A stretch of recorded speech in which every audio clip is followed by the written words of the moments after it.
We're live. What obscure time zone are you on, Rich? Are you on that like Atlantic time zone in Canada, or are you Eastern? Eastern, EST. Oh, okay. Oh, I got a client who's over in Newfoundland, and he's like, "Oh, I'm on the Atlantic time zone." Hey, I'm like, "What the heck?" Oh yeah, by half hour on the. Waking up at 4 a.m. because it's noon for him or whatever excuse, practically in Europe. What's going on? What are we talking about today? We're gonna a topic that you're gonna enjoy, Rich, because I think you and Ryan philosophically are quite agitated with the academics or the theoreticians or the theologians versus the practitioners. And what I wanted to get into was how much work is required to actually be successful in life. Because what I have we've been all academic and theoretical. What I'd like to do is not necessarily move the red pill community to the world of practicing what you preach. But to have any kind of progress, I see way too many people sitting in the pews, reciting the Nicene Creed. But then when it comes to actually doing something in their life, they don't make any changes. They don't actually put it in there. And they're like, well, how do I do this? How do I do that? Certainly over in my world over at Asshole Consulting. And after a while, I'm like, how about you do the effing work? Like someone might have said something like that along the way. And so instead of people like, they're always looking for the shortcut, as you say, I want to like get everybody in here and show like, look, we didn't just show up on the internet. We didn't just like, oh yeah, we're making our money now. Look at us. That there has been a ton of work. And even by today's standards, even though like we have the internet, we have our books, we have our products, I'm betting not one person here isn't doing less than 60 hours a week. And so I want to kind of delve into that. Did I miss a memo on like bad shirt day today or something? Yes, it's horrible. Like nice shirts. I got my Rollo and I got my Cappy, Slayer shirt on today. Like... Well, I got the stash because I was inspired by Fitch. Are you going for I'm gonna disagree on the 60 hours thing, Cappy. I'm finding, and I don't think I ever did. Like the military was always hurry up. You're a bit low, right? A lot of time waiting. What's that? Your volume's too low. Oh, Pop yourself up if you can. I'll bump myself up. Until then, I'll just yell into the goddamn microphone. There you go. Lick it. It's like so much work isn't work. It's busy work. It's make work jobs. It looks busy. Mm-hmm. And I found when I first started working for myself, it was like that. A lot of times I felt bad because I'm not working as hard as when I was corporate. So I did a lot of make work shit. And then once I paired it back to everything I do is either a piece of content or the logistics for my infrastructure. And it needs a lot less work than you think once you know what you're doing. So I don't have to pull like 60-hour weeks or 70-hour weeks anymore like when I was in the military or when I was in corporate. And then you add to that, I no longer have a commute time, and you almost feel guilty how little work it is, but then you realize you're just more efficient with your work. Like there's nothing I do now that's useless. And that's the part I enjoy from it. Do you work 60 hours, Cappy? Because I see a lot of posts of you know, hiking. It's don't forget like the I wonder golf. how much work you do. No, what is considered work here? Not like Ryan, for example, like we've eliminated the commute. But there's a lot of people don't see, this is the finalized product. They don't see, got to get your microphone. You got to buy that. You got to set up your system. You got to, the software doesn't work. There's all this petty stuff that adds up. So I don't know how you guys got your corporate. Do any of you guys set up like an LLC or a corporate entity to handle all your income? Yeah, you're supposed to do it that way. Well, right. You're supposed, but people don't see that. Now you got to go register with whatever Canadian LLC equivalent. You got to go get an accountant. You got to do your taxes. You got to do that. But I do about, I'd say probably around 80. And you include like the house and everything else. And just, would you guys consider daily chores work? Like you got to go to the grocery store. You got to work on your car. You got to repair your burnt down snowmobile. Yeah, to some degree. But I mean, a lot of that you should be outsourcing once you got your shit together. Like if you're 20, 25, you should probably learn how to fucking change a tire and go from summers to winters. Mm-hmm. But if you've done it enough times, you realize that you can get paid a lot more with that hour or 2 hours it might take you by dropping it off at the shop and having somebody else do it. Like I don't clean my house. I have a cleaning lady, right? Like I don't do, complex automotive repairs. I'm going to pay a shop to do it because they're going to do it better and they're going to do it more efficiently than what I can, even though I like to tinker with shit. I was going to say, do you know how to work on your McLaren? I do actually. Actually, one of the most difficult things I found is adding oil to a fucking McLaren. It's not as easy as you think. It's quite a complex process, believe it or not. Cappy doesn't Gotta have take a the engine problem out. with his Lincoln Continental. But let me see. The thing is, except for Fitch and Stone, we're all old, and we're old enough now where we make the hourly wage to actually pay someone who's better than us, a specialist, to go ahead, change the oil, whatever else. That's not the case. And I'm somewhat sympathetic to some people who are younger in our audience. When we were in our 20s, you had to do it all. You had to repair your own car. You had to go work your crappy security guard job. You had to go to school and all that other stuff. I presume everyone here has been through that, correct? Yeah, but I mean, like, you had to do it to piss yourself off, to get yourself unplugged from that bullshit, like, cycle of hamster wheeling, you know, your life, right? Because I mean, you realize at some point that, okay, well, I talked to a guy the other week that makes like 40-50 bucks an hour as like a electrician, right? And he wants to, you know, have $5 million in the next 7 to 8 years. And I'm like, well, how are you going to do that? There's only 24 hours in a day. You got to sleep for 8 or 9 of them, and you got to throw in time to take a dump, eat, you know, bang every once in a while. Like, you know, there's other things to do in your day aside from working, you know, for $40-50 an hour, right? So I mean, you have to do a lot of these things when you've got the high ambition to realize, well, this sucks. I mean, I've had shitty jobs. Like, try getting up at 4 o'clock in the morning to go prune Christmas trees when you're 23 and hungover with a bunch of other hungover 23-year-olds, and you got some old German guy yelling at you because you're not shaping the damn tree right to his standards, and you flip him the bird, and you're like, you know, screw you, I'm out of here. That is Hang on. funny. Actually, that was one of my first jobs when I was 14 years old. I worked on a Christmas tree lot.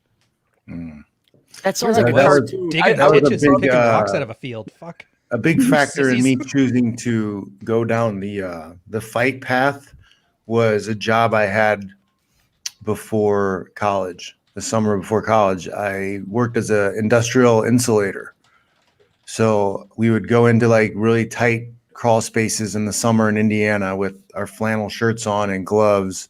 It's 80 to 100 degrees out with 100% humidity because it's so humid, and we had to lay out the fabric, the fiberglass, and cover shit up, and that was just horrendous. I going through that experience, I was like, I'm not doing this again. I'm not putting myself through this. I had an uncle who had the same job. I did that job when I was 27 like 10 years old for my dad because he was too big to fit in the corners of our attic. I put these styrofoam. It was like fucking 120 degrees Fahrenheit up there. It was brutal. Yep. So I was like, I'm not doing this. I can't have a 9-to-5 type job. I can't do this every day of my life. So I started putting effort into being a teacher and a coach through college. And then I went to, student teaching. And, halfway through my student teaching, I was like, there's no way I'm doing this every day of my life. So I had to start looking for something else to do, and fighting kind of popped up. Well, Fitch, let me ask you that, because you have you had a daytime job, I presume. And then you also had to go and fight, correct? Sort of, yeah. I mean, I washed dishes and I bar backed and I bartended a little bit. All right, so you're banging out 8 hours a day on a regular daytime job, but then to become an MMA fighter, and this is the whole point I want to point out, you can't. And Rich, I understand your point about, well, I just outsource that, but a lot of younger guys, which I think disproportionately our audience is, they're not at that hourly wage where you have to double time it.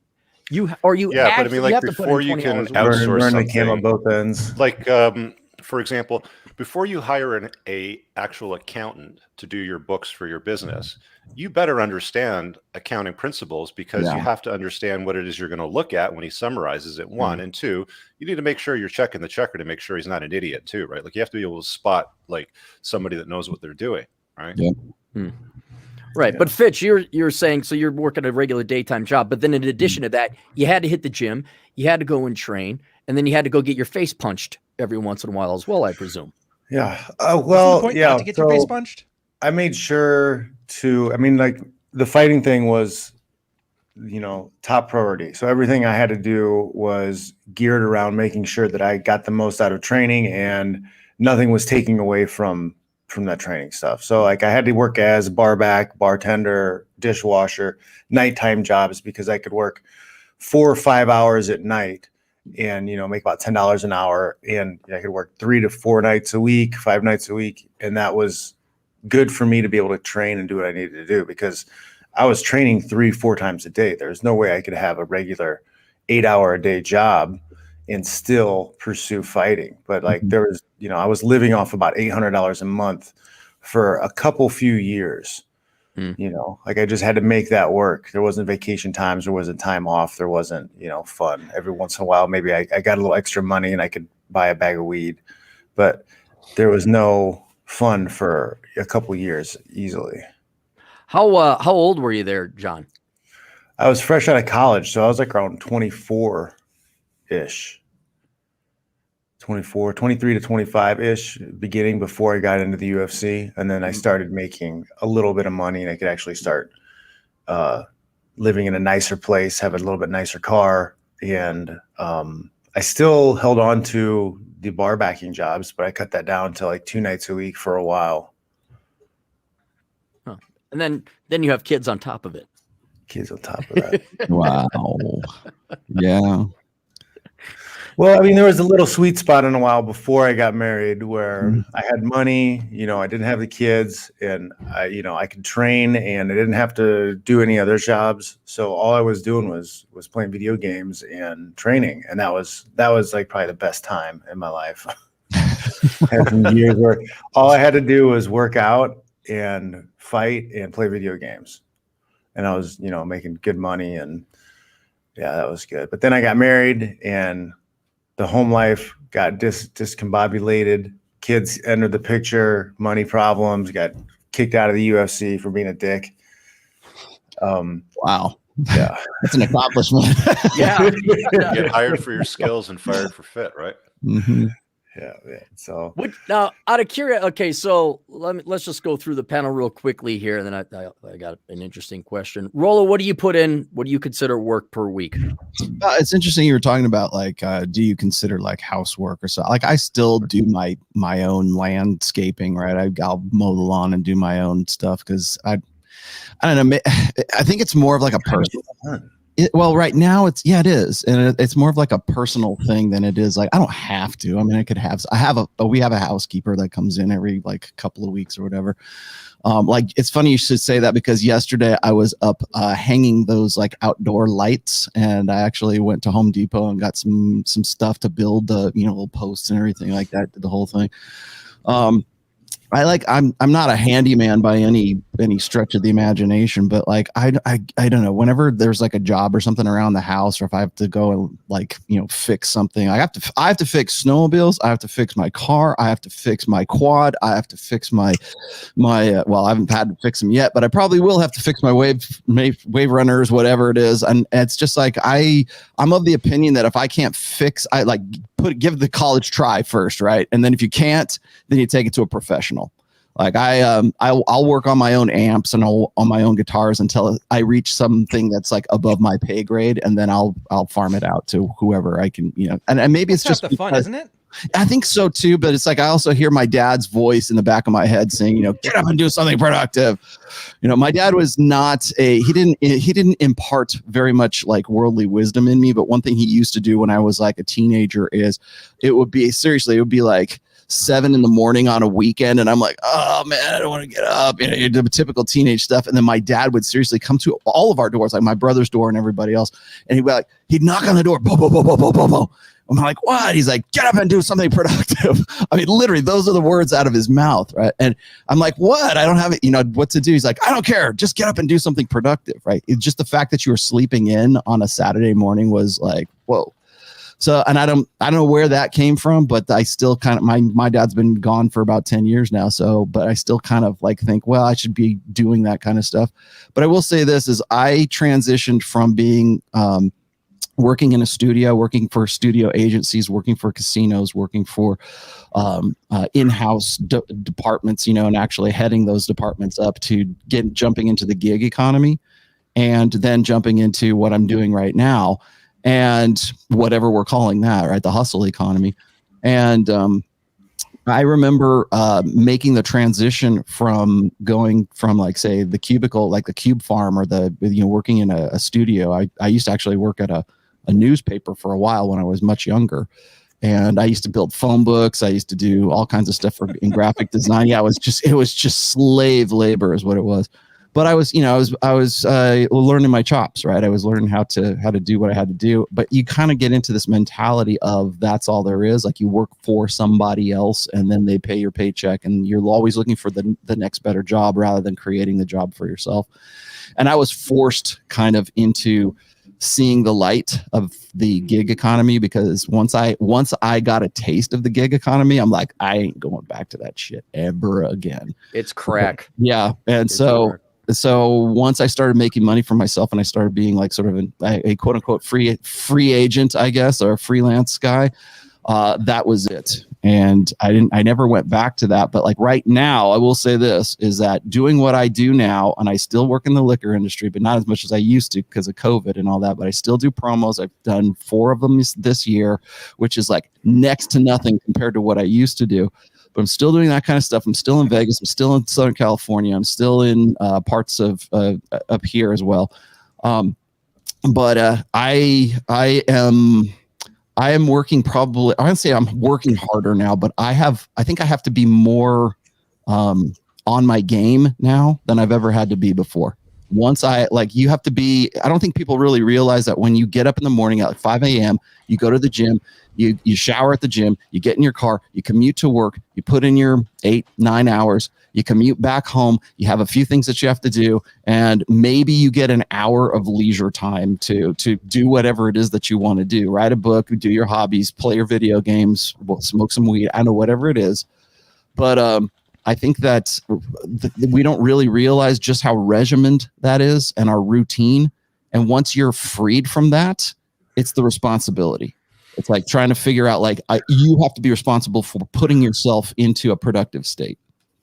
Well, let me compare and get Rich in here, because Rich, you said you got to go in about 13 minutes or something like that. Yeah.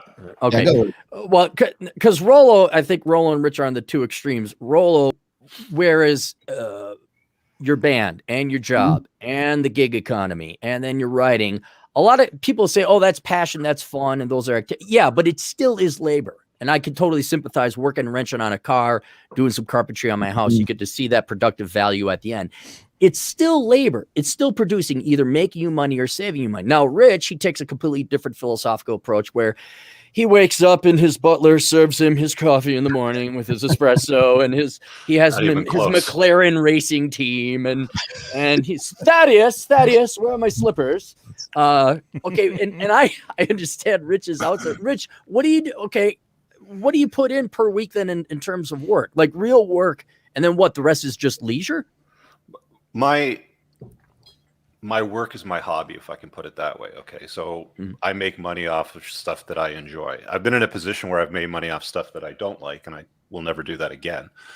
So my day starts at like 4 or 5 a.m. usually. I don't have a butler that brings me a coffee or a tea. Doesn't ever happen. I do have like carve outs in my weekly schedule to go to the dojo to train, to get my cardio conditioning in, whether it's riding my bike on my paths or my trails, or I'm doing something with like resistance bands, and those probably show up for about 60 to 90 minutes a day. But in between that and when I usually stop working, which is around dinner time for me, which is around 5 or so, I'm on something, man. I'm writing, for my new book. I'm coming up with video ideas. I got to edit shit. I'm dealing with administrative stuff, either with accounting, finance, legal, whatever.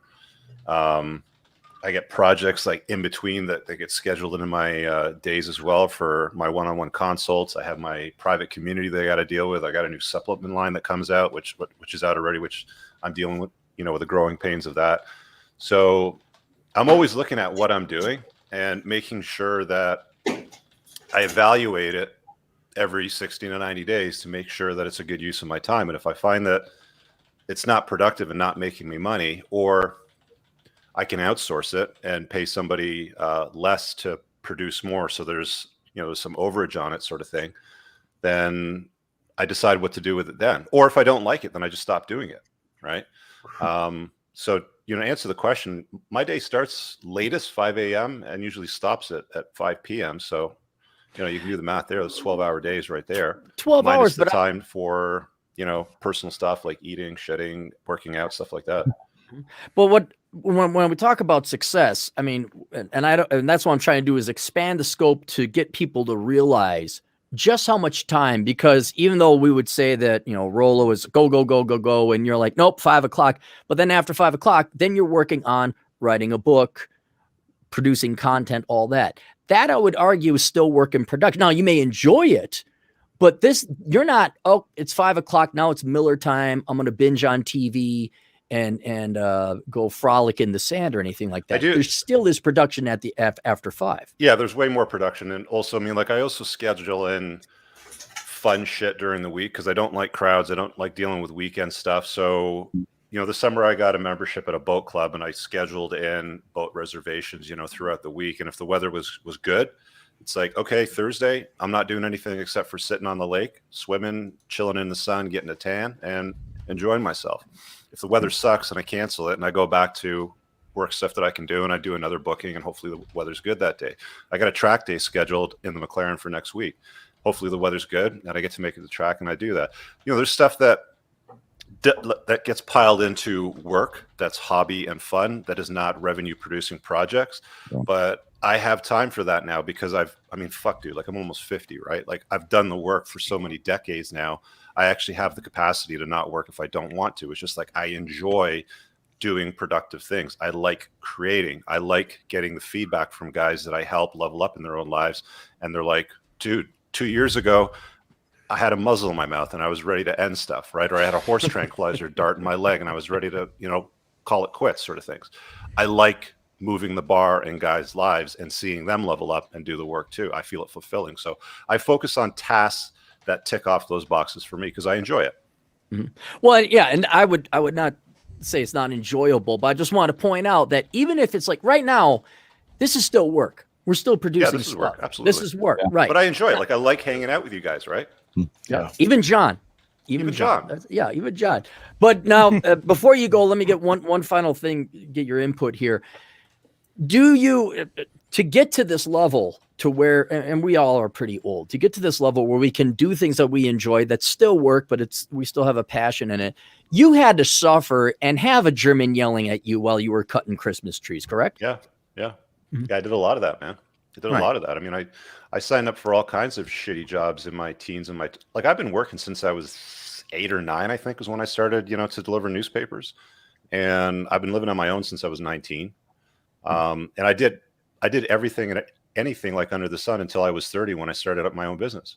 So yeah, you have to work some shitty jobs to realize that the jobs are shitty and that they're things that you don't want to do so that you can find that purpose. A lot of guys are like, well, I'm 21 years old and I don't know my purpose. So tell me what to do, Cappy, give me the cheat codes to life so I can be successful and so I can have. I tell them to join the cult of Cappy and just give me their money and salvation. Yeah, man, you can go out there and work some crap jobs and find out what you like. And, if you've got that entrepreneurial spirit and you do I created my debt business out of working in the collection industry because I saw an opportunity in it that nobody was capitalizing here in Canada. And I put something together that was at the right time, the right place. And I had the right skills to make it work. And I also had the gumption to make it work too, right? So, it's not just well, I want to be a multimillionaire by this age. So what do I do? Do I buy this course on Fulfilled by Amazon? Do I buy this course on how to be an elite dating coach in some third world country, some shit like that? No, it's none of those things. It's figuring out what you're world class at, what you enjoy, and what people are going to pay you money to do those things once you've got the skills. The worst thing you see is these younger guys that are just well, I saw this ad for Fulfilled by Amazon, and I think if I buy this course, then I'm also going to be a millionaire in the next year and be Lambo, right? It's no, people that sell these courses are generally speaking not making that kind of money. They're selling you courses, and that's how they make their money. Why aren't they making money off FBA? Well, and I think what we've seen a lot of, especially clients that come up to you and people here in general, is they want the pre-packaged entrepreneurship thing. Yeah. They think entrepreneurship is just this lever they pull, and and it's very. They see the success, but they don't see all the failures. They don't see the sleepless nights. Yeah. They don't see that I had to sue my best friend of 15 fucking years after he screwed me over. They don't see any of that shit. All they see is, fast cars, fast life, blah, blah, blah sort of thing. It's like, no, like to get there, there's no overnight success. Every overnight success that I know of took decades of failures and work to get to the overnight success status, right? And I'd also argue, and you mentioned it before, Rollo has it, Fitch has got it. Stone, you have a different background, so I want to get into you here in a little bit with your military background. But Rollo, you were in a band. Rich, you worked in the industry before you started your business. Fitch, you had, even though one wouldn't necessarily consider it entrepreneurship, but fighting is a venture. It is entrepreneurship. Well, I mean, the getting at the whole work a lot of jobs, try a lot of things. Fighting wasn't a thing even. It was very low level. UFC only had 6 shows a year. Like, there wasn't a lot of money. Most people you talk to never heard of fighting and never seen it before. So, like, when I got into it, I got into it because I realized, when I came out to California and I saw the gym, there are guys out here who, they didn't go to college and they were making a living just teaching people at the gym. And I was like, oh, wow, you can be a coach without having to be a teacher.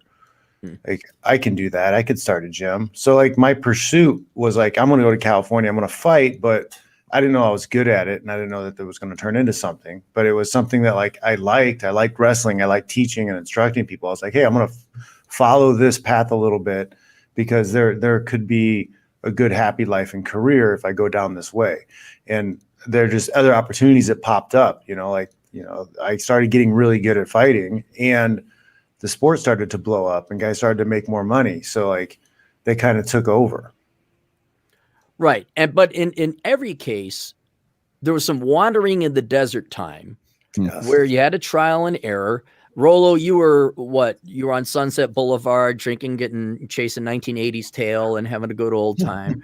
It must have been real hard, man. You suffered. Well, you weren't in it for the money, put it that way. Go watch what is it, Decline of Western Civilization Part 2, and you'll understand those guys aren't making any money. So there's got to be some other incentive for those guys to be doing what they're doing. Right, but the larger part, whether it was John went to California. You went not necessarily to California, but you went to this place.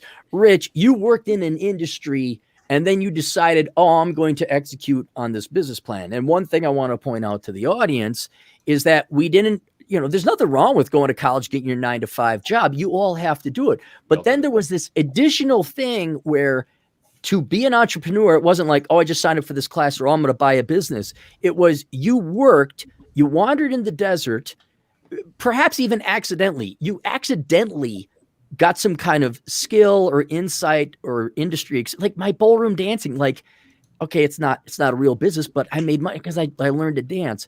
There was something else aside from the prescription that you got. Go to high school, go to college, work your 9-to-5, maybe get your master's degree.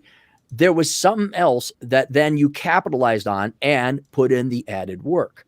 And now, as an older middle-aged guys, which we roughly all are, that's when the fruits of the labor. And like you said, Rich, it's going to be sometimes decades to get to this point. And so there really is, and I get tired of the academic, like it's a formula where you do these 5 things, and then now you have your 9-to-5. Well, it's really easy to sell. That's what the problem is you see all these like pseudo experts that are all young men selling hopes and dreams and promises. And for the most part, niche marketing. I don't take it seriously. Like, I want to take my advice from somebody that's older than me, that's, got their bumps and scrapes and scars in life. They got a little bit of gray in their hair, a little salt and pepper, if you know what I'm saying. Mm-hmm. I'm not sure why anybody would listen to some youngling about life advice on how to make bank, or even for that matter, women. A lot of the advice that you see about the sexual marketplace from some of these nobodies sucks. It's horrible. Yeah. You want angry old man pissed off advice. Like, you don't like classic cars. You don't like hot tubs. Classic cars, bro. I want to 429 Mustang. Give me that. I think before Rich has to go. I understand why Rich would be a little bit bent, because like Rich has put in the work and he has paid his dues, and so when like somebody comes along, it's kind of like I made this. Well, I made this comparison before. It's like, I think it was like a guy like Dr. Sean Smith, or like anybody who's like, even Jordan Peterson, right? Guys who are clinical psychologists who played by the rules, right? They decided that they were going to go to, I don't know, 8 years of college or however long it takes to get the doctor degree next to your name, and go into private practice and put all this energy and this effort and do everything, go to a major university and everything else. And they get there and they start going into private practice, and they go online and they realize that they have to have this online presence, and they have to jump into what's now the hustle economy. And they see a guy like John from Modern Life Dating making money hand over fist. Boom. And yeah, exactly. And doing, essentially helping guys sort of level up, helping guys with their problems and everything else. And they're like, what the fuck did I go to 10 years of college for, when this guy, in the meantime, while I was trying to do the right thing, is now a millionaire because he's helping these guys out? That gets pretty frustrating. I can understand exactly. But there's also that kind of like, if you are, and that's like for a clinical practice, like if you're like actually a doctor or something like that, you have to go to school for. It's another thing if you've paid your dues, if you understand business. It's like guys like us, they're like, oh, you guys are just crusty old boomers. Oh, boomer, right? We're not boomers, first of all. Second of all, it's like paying your dues to the point where it's like, what's coming next. You have this like lived experience that these other guys don't have, but yet they're out there trying to hustle you with like 12 steps to becoming a, I don't know, drop shipping entrepreneur, or whatever the sales funnel is at that particular time. And it's like, yeah, you can do that, but you see the money going out, and you see these guys making, money off their Gumroad courses. Whereas there's no substance to it. It's all red meat, and there's no, it's all sizzle and no steak. And so, yeah, you can see that and you go, well, you can spend your money there, or you can actually like get some sort of substance from like guys such as myself or Ryan or anybody on this panel or whatever else. But yeah, you see that happen all the time. And I can imagine like for Rich, he's in the entrepreneur sphere. I mean, that's where you started. It's entrepreneurs and cars, for crying out loud. So it's like, I understand seeing that and then seeing these guys. And then it's like, you're shaking your head going, well, I mean, you can spend your money wherever the hell you want to spend your money. Hey guys, listen, I got to run. It's been a slice. Peace out. All right, see you, Rich. Have a good one. Bye, Rich. All right, so. Well. Champ is here! The champ is here! I figured we were talking about hard work, so the guy that puts in the most hours had to show up. Right? Yeah, he just left. Right? Yeah, I was about to say, Rich, he was here. Yeah. Definitely not. What was Definitely your degree in? You were pointing at something. I couldn't see what it said. That's a bachelor's in science and psychology. That's not a science. Yeah, I'm like I say, I'm an anomaly, but no, I put in more hours than Rich. I put in more hours than anybody on Rule Zero, like helping guys in this community. I did 50 hours this week. I did a 5-hour coaching webinar this morning, and I'm doing this show, and I'll be working until 5 o'clock in the morning doing Dude Party after this. Right. And like everybody just thinks like you just show up, and you get the life that a lot of people on this panel have. Right. I mean, the hardest worker physically on this panel is absolutely John Fitch. There's no way anybody outworked this guy. MMA workouts are brutal, and he looks the way he looks for a reason. A lot of people just are not willing to do the necessary work. They're just not. And then that's the thing. The reward at the end of the tunnel, the light at the end of the tunnel, it's there for anybody. All you got to do is just put in the hours to get there. But we have this, everybody's just like, the more people coach, the more people I talk to, all I just see is like an army of dudes, like Rollo calls them, the lost boys, with excuses. And I've got this ism, and I've got this pill, and I've got that excuse. And like Cappy said, some people are like 37 years old living at home with their parents on his last video before this one. If you're 37 at home living with your parents, that's 100% your fault. That is 1,000% your fault. You can learn to code. You can become a plumber. You can become a welder. You can become a power lineman. Like, these jobs are they're in dire need of people, and these people are not running out of work anytime soon. All essential workers. And what's stopping you? What's stopping you? You're the endless sea of excuses that you have, right? That's it. That's bottom line right there. Well, and that's why I want to have people on here, because if you look at this panel, everyone on is there's authenticity. we're not the Kardashians where we're famous for the sake of being famous. Rollo worked in booze. Ryan was a sailor. John, MMA fighter, and modern life John, professional douche. I mean, there are hours and years of hard work has gone into it, but award-winning douche. Right, award-winning. Award. But the other thing is, World everybody is putting it. I know Rich is like, well, I quit at 5. No, he didn't. He didn't quit at 5. He kept working, and that's what one thing I was kind of curious. I want to take the bet, and where I think Ryan might be the exception to the rule. If you sat down and did the math and you looked at how much hours of work people put into it, and I include things like going to the gym, repairing your car, which may have its own rewards and stuff like that. Shit that isn't fun, shit that you're doing to either save or make money. When the day is over, at least in my case, it's a 16-hour day or at least a 12-hour day. And then kind of like with Rich, it's like you bunch it up. It's like, okay, I'm going to bang out all this work. I'm going to go to the gym. I'm going to do whatever is required to achieve excellence. I would consider that work, whether you enjoy it or not. And then true leisure, then for an entire day or a weekend, you get a boat. You even invite Rhinestone out. I mean, that's how charitable and fun you're going to do. Then you go on a motorcycle ride, which I'm going to probably do. Or you fly out to Japan and you eat your heart out with sushi. But that's why I wanted to kind of convey to the audience that this is not like sit here and luxuriate. It is work. And one of the ideal goals, and Rollo, I want to get your touch. Not now. I want to get it right.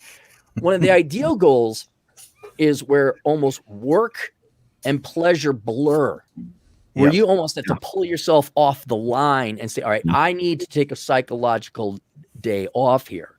But that doesn't come at 22, 23, 24. That doesn't come flipping houses, brah. This is after you've gone down the path, you figure out where you plug and fit into this world and into this life. And then the world is paying you for what it wants you to do. And you've just, but that it like modern life, John. I mean, I think that would be kind of your story where you give everyone your background, because it wasn't like you were born into wealth and then ended up going to Harvard. I mean, you fell into this kind of through some trials and tribulations. You don't really know my story, man. Cappy, we were so poor at one point in middle school, we had to live out of our car. It was just me, single immigrant mom, 3 kids. And we I climbed my way out of poverty to get to where I am. I clawed my way out of tooth and nail. And that's why I have no mercy on anybody who has any army of excuses. Oh, I hate poor people. Generally, I hate poor people. Well, I mean, I don't hate poor people, but I can empathize with well, I kind of do too. That's why I live on the 19th floor. That's why I live on the 19th floor, to keep them away from me. You know, that's why Ryan lives so high up as well. Oh, yeah, 23rd floor, Ryan. 26, 27, somewhere around there. Always remember where you came from. Yeah. So, yeah, but no, I look down and I see it. I moved to Japan because I was working at Aon Hewitt, Cappy. I had a really good job, and Aon Hewitt is like a multi-billion-dollar insurance company. I had a really good job. I got a 97% performance review. I was killing it. I had a side hustle. I was selling furniture on Craigslist using my Toyota Tacoma, and I was making good money and then saving it all. Just doing what I had to do. And then I realized, keep on selling these mattresses and I keep on selling these sofas. These people aren't going to need them, for another couple years. But if I sell someone an English lesson, they're going to need it next week and they're going to pay me $30 to $50 for it. So I said, you know what? And I'm gonna have like the Chinese mentality. If you tell the Chinese, hey, there's money in Africa, they're going to go there because there's money there. Right. And I knew there was money in Japan. I knew it was safe. And I knew all my friends back at home were and still are, for the most part, fat, obese, sexless losers. And I said to myself, if I'm going to stay around these guys, this is who I'm going to become. So I put my money where my mouth is. I took $2,500 cash. I put it in my pocket. I bought a one-way ticket to Japan. I had a buddy that worked at Delta Airlines, so he got me the buddy pass. I ended up paying $440, one-way ticket to Japan. I had a job lined up. And I got rid of my apartment. I got rid of my truck. I got rid of everything. And I said, one of two things is going to happen. I'm going to go to Japan and I'm going to succeed and I'm going to get my dreams, or I'm going to have to come back home with my tail between my leg and live with my mom.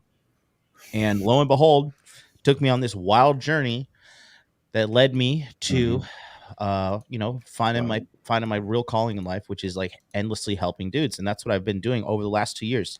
I've helped over 4,000 dudes now. I've done the tally. I've helped over 4,000 dudes in these last 2 years with all my coaching products and direct man-to-man coaching.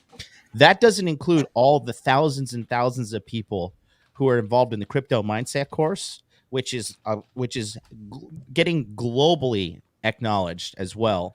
Your success disgusts me at times. I'll be perfectly honest. I was just like, you got another plaque. You should. That's good. That's why I got successful to just I just want to show all men that it's possible. And my greatest equalizer is, Rollo, Rich, they all know, man. I put in the most hours. I'm live stream 7 days a week, most months out of the year. People don't realize how much that takes.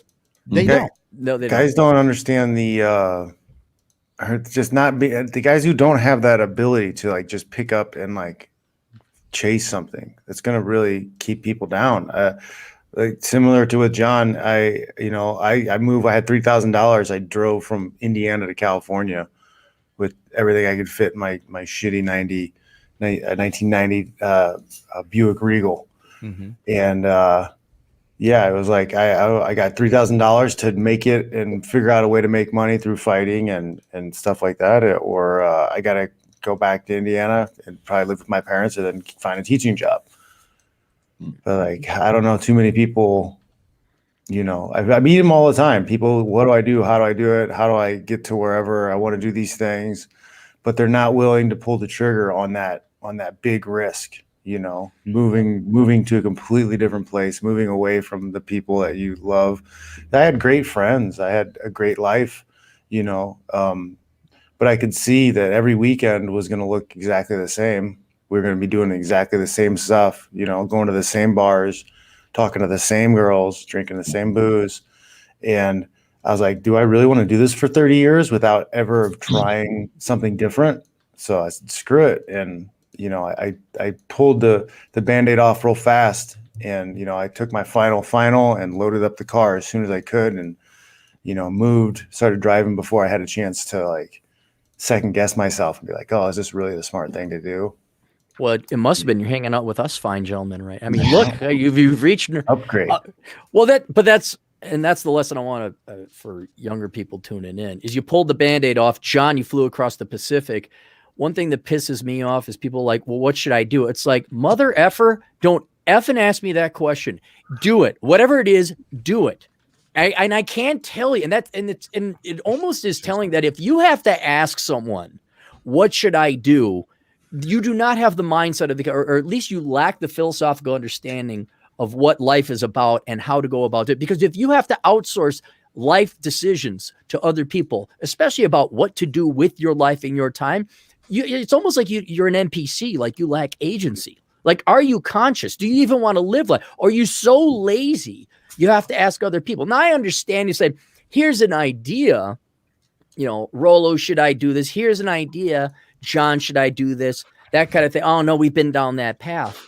But when I get these guys who have no effing dad coming up and just like, ugh, tell me what I should do. They want therapy. Yeah. Okay. Join the cult of Cappy. Give me all your money. Continue to give me all your money. Live as a hermit. And then salvation is at the end. But every guy here has ripped the Band-Aid off, to quote John, and have done something and gone off the beaten path. Ryan, I want to get your insights here because you're the one, maybe Rollo, or not Rollo, Rich doesn't have the butler, but apparently you're doing the Ferris Bueller or Tim Ferriss 4-hour work week. You are not banging out 60 hours a week, living in your gated estate. I fundamentally look at this entire thing a little different. Now, obviously, I'm not the one with the $1 million trophy, so there are trade-offs with this. I grant you that. I'm not afraid of hard work. I was raised on a ranch. I remember 4 a.m. getting up to halt to hand bomb irrigation lines out of the swamp field. We had 1,000 acres, 350 head of cattle, 12 horses, emus, cattle, 12 dogs. Like, hard work. I've gone up to the bush. I've had to run the skidder. All that shit. That was before the military. That's me as a teenager. Guys bitching about that summer job at McDonald's. I'm like, fuck you. I had to pick rocks out of a field for 12 hours a day. I got a story I used to tell in pickup of where I ran myself over with the tractor because I had to rake fields 12 hours a day. That was my summer, and I didn't get paid because family work you don't get paid for. But I was like, then I joined the military. It wasn't because I liked the idea of working hard to get ahead. I just wasn't satisfied being a graphic designer. My stepdad was a paratrooper. I thought it'd be fun. And this is fundamentally how I approach work. It's with like an OCD or an ADHD mindset. I get bored really easy. Really easy. And so for me, I'm bored. COVID's closed down the country. I'm going to go write a book. And so I wrote a book.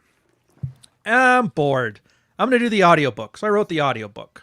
Thank you very much, sir. It's a good book.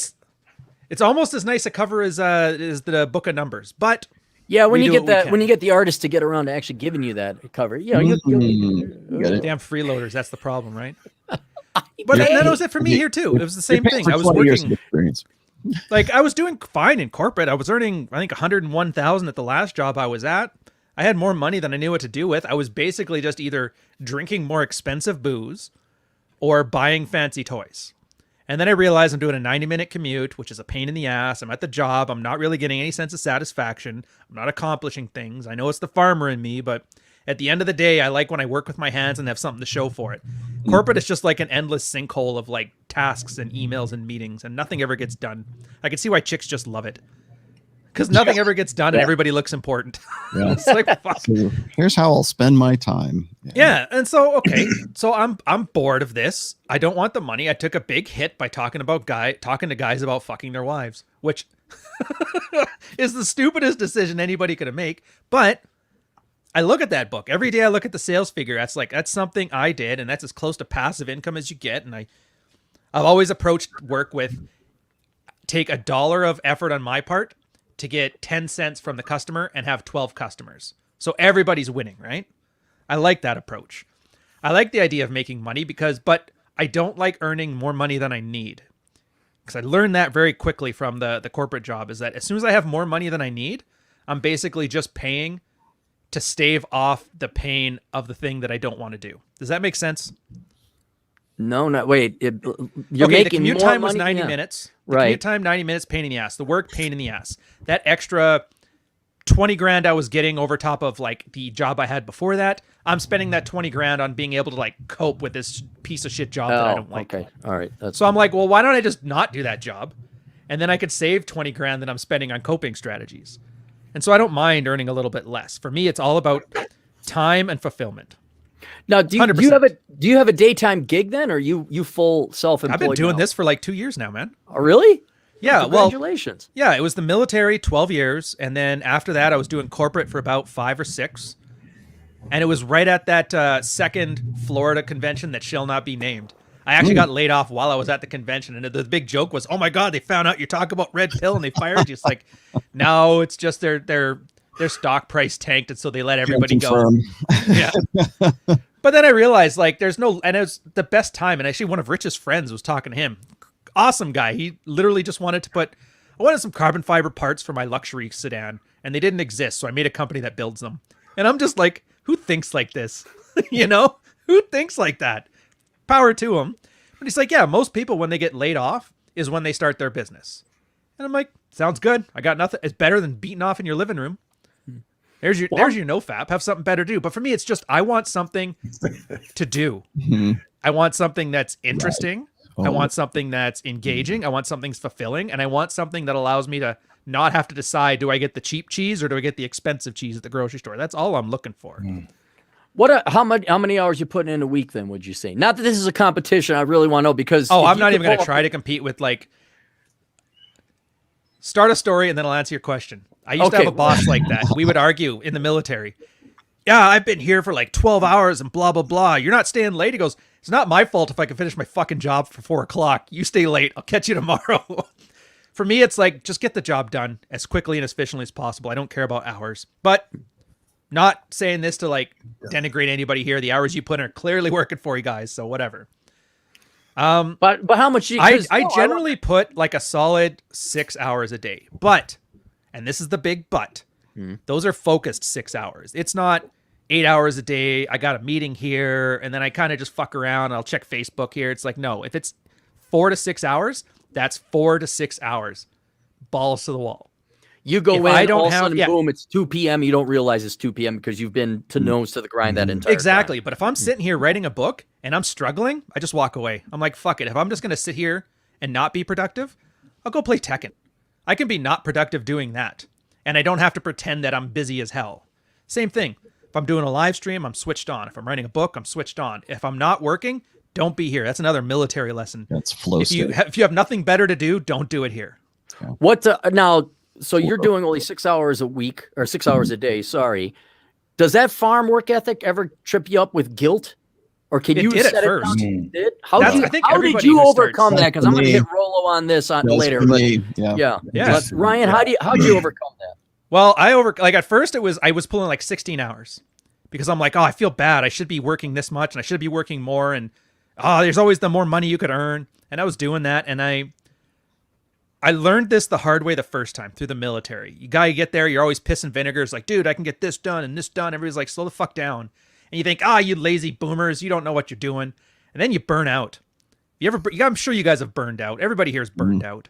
And you know that feeling when you burn out, you literally need 3 weeks to just sit here and stare at paint. Let your brain reset. Let your body stop hurting. Stop loving the taste of alcohol in the mornings, all that shit.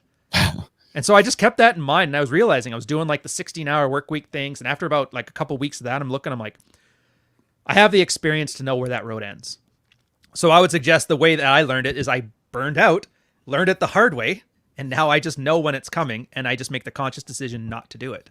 See, because I'm envious. It almost sounds like college or maybe my early 20s again. So you do your 6 hours in a day, and what? Well, I you don't even do time put- it. It's just Well, I'm I know. productive, and it happens to be about Yeah. that much time. Do you guys generally schedule your days ahead of time so you know exactly what's happening at what time of day? No, Or do it's you do too things? random. Oh. Depends on what Or I do have. you have like quests? I have a quest board where I have like I have my things that I days have to scheduled. do. I have my days scheduled out, because I do my live streams at a certain time every day. I hit the gym at a certain time every day. And then morning time is typically recovery, study, and planning out what's going on. Yeah. And if I need to film any commercials, because I film the commercials. If I need to do copywriting, website maintenance stuff, that's all usually in the AM. All the brain heavy stuff is in the AM, and then in the PM, because I wake up at like 10 a.m. and I work from 10 a.m. to about 2 a.m. I do it 10 a.m. to 2 a.m. pretty much every day, and so my day is structured in regards to that.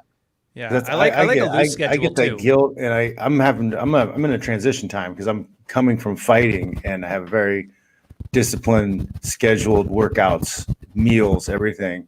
So now I struggle sometimes with am I doing enough, or still trying to figure out where to put my energy at what time. Oh, dude, the answer is always going to be no. You're not doing enough, and there's always more to do. Just gotta, Yes. at least for me, I just gotta like let that shit go, and I just focus on the productivity. I like the schedule, but I can't be rigid with it. Other than the streams, streams are pretty set. 10 till 12, 9 to 10 in the morning. That's all easy. But around that, for example, my girl, sometimes she works from home, sometimes she works at the office. If she works at the office, she decides, Thursday I'm going to go in. There's my book rating day. I'll go to Starbucks. I'll write 6 hours. Maybe there's a day where she's here, has a lot of meetings, so there's not a lot of time where I can, like, there'll be a lot of noise in the background. So maybe that's the time I do like website stuff. But I do have like a general structure, but I do know that if I stick to the structure, a lot of times it feels like I'm ice skating uphill. So I have to maintain as much flexibility in it as possible so I can pivot. Maybe some days I'm like really motivated to write, and so whatever else I had planned today, fuck it, I'm writing today. Right. Maybe other days, like I just want to put out a stream. Like you guys hate it. My Wiz Watch ones, I do the live streams. No notice. It's literally just, okay, I got 3 hours right now and I'm motivated to talk and it's quiet in the house. I'm going to do 3 hours of live stream on a Mids Watch videos. And I do them for the audience. And that's the other thing. Double up your work. So I record my Mids Watches live. I go over the field report, go over the stuff, talk to the audience a bit. I take those things, I take that recording, I create a structured, edited video out of it. I release that later. 1 piece of work, 2 pieces of content, twice the revenue. Very efficient. And I have enough work done that there's a backlog now. So if 1 week I don't want to do a single Mids Watch, I've still got 6 episodes to edit that are in the can. So there's always Like there's a buffer, so I can afford to take a week off randomly or to work extra hard if I feel like it. But it gives me that flexibility. That works for me. I don't know if that resonates with any of you guys. Well, that's why I'm kind of curious, because you have the magic touch. Fitch is still trying. Fitch, how long has it been since you were training for fighting? How long has it been since you fought? My last fight was a year ago. So you're and it's like coming off a drug. It was September 10th last year. Yeah, so it's I mean, it's a huge adjustment. You're still kind of wrestling with it now, I'd imagine. Yeah, a little bit. Like sometimes I feel like I'm not doing anything at all. Yeah. Mm-hmm. You know. Well, that's why I think, Ryan, I mean, whatever your magic Exler is, because I have a feeling. Well, let me go. No, seriously, Financial stability. I don't have to worry about if I don't work today, I'm not going to eat tomorrow. That's the big one. We'll talk about modern life, John. So you came a broken home. You had to work on the farm. Money wasn't coming out of everybody's ass. Modern life, John, certainly the same way. And after a while, you do this for decades. So I totally understand why Modern Life John is doing it. Fitch, I understand why you went into it, because I'm assuming you didn't come from the Hamptons or the 29th floor of some prestigious middle estate. class, yeah. Right. I think everybody here has kind of like, I need financial stability, just knocking out those two lower levels of Maslow's hierarchy of needs. But let's talk to the Godfather here, the oldest one. Rollo, you've been doing this for decades, and now, like me, I'm going to bet you can't unplug. No, I can't. And I didn't even really understand this early on. I have worked with and for some very wealthy people in my life. In the liquor industry, I used to work for it's actually now the second largest distributing company in the world. I knew guys who were wealthy, not rich, wealthy. I mean, like the kind of like life-changing, like move money around kind of stuff. I worked for general managers of casinos who were wealthy, guys who owned, import-export companies. I actually worked for guys who owned a distillery in Panama, and the guy became at least a senator, I think maybe even the president of Panama. So I'm working with guys like this, and it never really occurred to me, like, why is it that these guys don't just take their money and go, you know what? Screw, I'm out. Like I'm going to go live in Tahiti. I'm going to go live in, in luxury somewhere. I've got more money than I need. My kids have more money than I need. So, I'm just going to go check out. And I'm like, why do what? Because exactly. And I'm thinking about this from the position of a guy who's an employee, right? Of a guy who's in that mentality with respect to like how money works and how your time works and what is it that you want to do, right? So if money's no object, what would you do? That's the kind of and people always ask you that question. It's like, well, why aren't you doing that, right? And it's so I never really understood that until I came across this little quote that said, winners don't realize that they're in a race. They just love to run. And that kind of had something to do with my greyhounds, for example, like they just love to run and they win because they just love doing what they're doing. And I worked for a guy he used to be one of the primary partners in Kettle One Vodka. And he was my boss for a while, and then I became an independent contractor for those guys. And I used to work with this guy, and he would seriously he would live in his RV and park outside the building which was our main headquarters. And I'm like, why don't you've got more money than God? Why don't you just go buy a house here?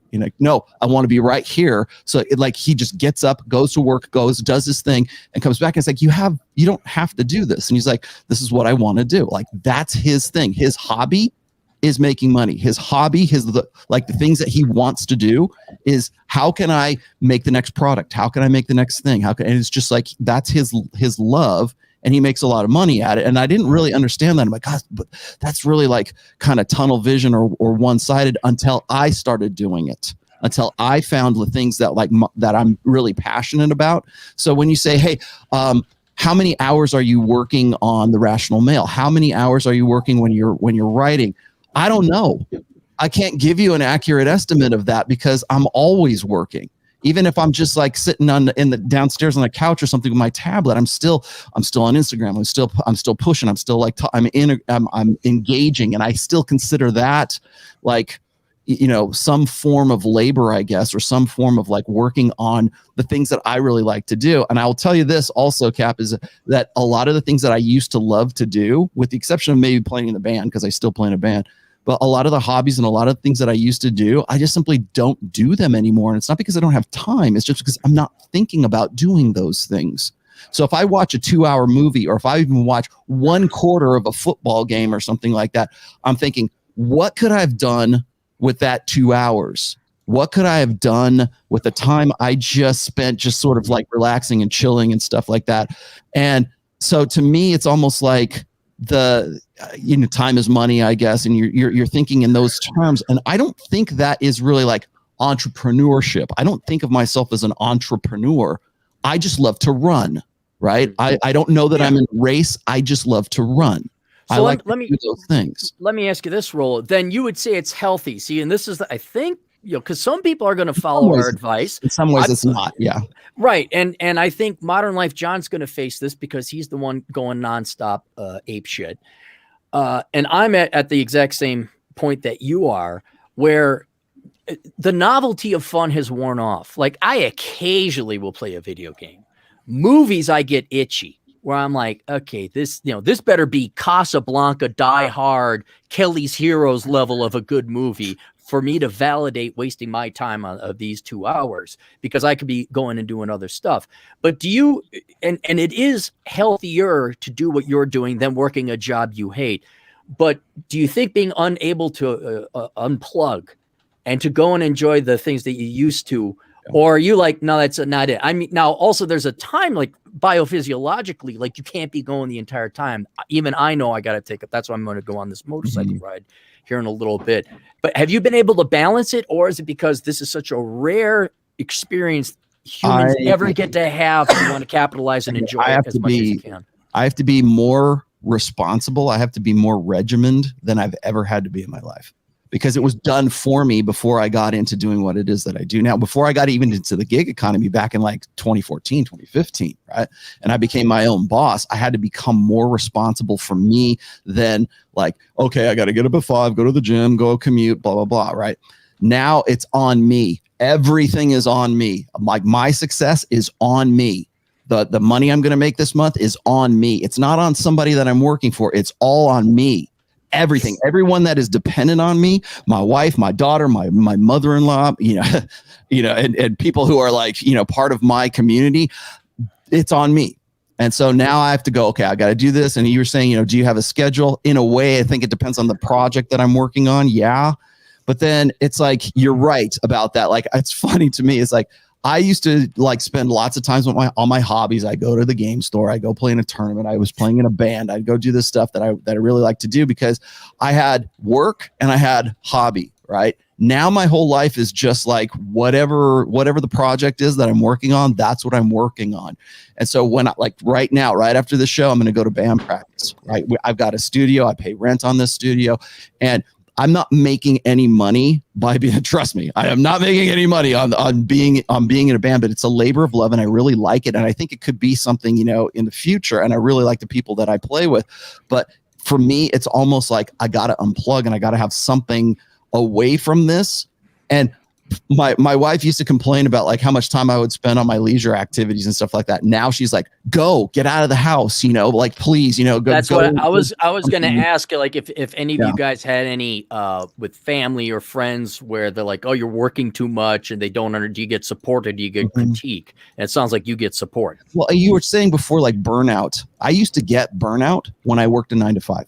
When I worked as a art director, when I worked in studio work, when I did anything that was sort of like working for someone else, yes, I always got burned out because I was working for somebody else and I was helping somebody create and materialize their vision of whatever the fuck it is that they were working on. For me now, I don't get burned out, at least not in the way that I used to, right? And so I haven't experienced burnout since I started, since really 2015 maybe. And like not in the way that I used to when I was working for someone else. And I think that is like, there's a difference between burnout when you're working for someone else and then when you're doing your own kind of thing, because I will push and push and push and push. And like, that's why I can't give you an accurate estimate of how much time I put in, in a work day. I might be 15 hours like because I'm networking. I'm talking to Robert Kiyosaki, right? I'm talking to like all these guys, and I've got projects. I got ideas. I'm like brainstorming. I'll get you guys. We want to do a convention. We want to do this, whatever it is. That to me is part of my work day. And whether I'm making money off of it or not is kind of irrelevant. It's what I'm focusing on, and I'm always focusing on that. And it's not because I'm like this super driven guy. It's just I love to run. I love to be in the race. I want to say this because it's kind of like this is loaded advice, and I'm just like hesitant to give it, but I truly love what I do. Yeah, I love coaching guys, and I'm fucking very goddamn good at it. And I love getting on my stream and teaching nonstop, dude. My average, I'm like following in Rollo's footsteps here. My average stream is averaging like 3 hours now, 2 to 3 hours, and I just sit down and I just go. I just go and I go and I go, and I love it. I don't feel like obligated. I'm not begging for super chats either. Like I'm not like I insult people when they send me super chats, right? And I get it. Send Cappy his $20 Pokeball super chats. Right. But the thing is, I truly love what I do, and I'm really good at it. And you know what's funny too, right?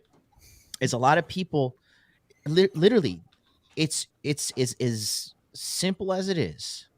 The gateway to success is effort. That is it. And if you're lower, let's say you only have 100 IQ. Well, guess what? My IQ is 120. Maybe I need to put in 75 hours a week to get where I want to be. If you're IQ 100, maybe you need to put in 100 hours. Okay? It doesn't matter. Success is impartial to who steps up and does the work. It's just that simple. But a lot of people whose lives suck, because I've gotten on camera with these guys over the last 2 years, and I've looked at them and I'm like, okay, so you're obese, you're 26, you're the grocery boy, and you put people's food in their bags for a living for the last 4 years. You hate your life. You live at home with your mom, and you're wondering, why are you broke and why are you sexless? Is that where I'm deriving? Vouch too. But it's endless amount of guys I see like that, and I'm like, I was coaching a guy this week. He's like, I'm 42. I live at home by myself. I'm unemployed. I'm collecting Canadian unemployment. I don't go outside. I don't talk to people. I don't talk to my family, and I'm fucking depressed. What's going on? I'm like, well, you live a fucking depressing life. That's what's going on. And these guys just need a reality check. And a lot of these guys don't want to take accountability for the fact that your life sucks because of you. Your life is also awesome because of you. Just which boat are you sailing? You know what I mean? And so people get mad at me because maybe I'm like a little too like in your face, but the reality is this. Here's the bottom line. I'm doing exactly what we all talk about here. I'm my own mental point of origin. If you don't like me, then you don't like the truth. Okay? I'm living the dream. I got money. I got hoes. I'm healthy. I got crypto. Perkins. Don't forget Perkins. I got Perkins coupons mailed to me from America. You have Perkins in Japan? Hold on. No, Cappy just mailed me the fucking Perkins coupon. And so that's why I'm not moving there. And $2.70 postage. That was a lot of money I could have spent on something else. Jesus people get Christ, upset boomer. too because people get upset because I flash like I have to make a transaction, right? And I have $20,000 from my bank in my desk, right? Just happened to do some stuff this week that I need the cash for. People want us quick to say, "Oh, that's fake. Oh, this guy's wearing fake Versace. He's a scammer." He's this so quick to jump and crucify somebody rather than think, "Oh, maybe it is possible. Oh, maybe this guy does make sense. He's been showing up consistently. His set's been upgrading. He's always live streaming. Maybe the compound effect works. Maybe he's consistently refining his craft." But no, they just want to fucking. Does work.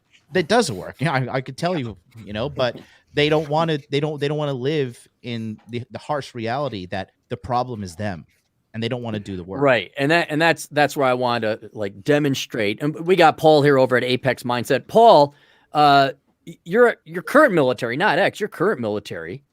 Yeah, and so part-time more or less now. What are you, a National Guard or reserves? What are you? Yeah, National Guard now. I know, right? It's working my way out of retirement, but yeah, I left active duty. I'm National Guard now. Okay, and then you have your apex mindset. Do you have a daytime job then as well? No, I exclusively do this. You I do used this. to run a real estate team. I built a real estate team up, my first kind of civilian thing after, doing some military stuff. I actually did a lot of civilian work prior to the military because I joined late. And then after, doing a bunch of active stuff, I started a real estate team, so I got into the, success, blah, grind it out, BS stuff that was out there, trying to figure it out, and I did build a team. It was okay. I mean, I wasn't the, top producer in the state, but we were at the top 5% in terms of production, had some employees, had some, people, but it was a grind. It was a grind. And I made, into the six figures or whatever, but it was like an 85-hour a work week to do that, not really liking what I was doing. And so I always had this model of, well, you got to just like do the shitty things you don't like to do. And that's how you make money. And then you put your research and your passion into something else that you like to do. Like the model I had was always, I always separated those two things just because that's what I grew up with. I didn't grow up with a lot of money, and that was the success model that I had presented to me. It was like, oh, you just have to have discipline and willpower, and you gotta, really grind it out, man.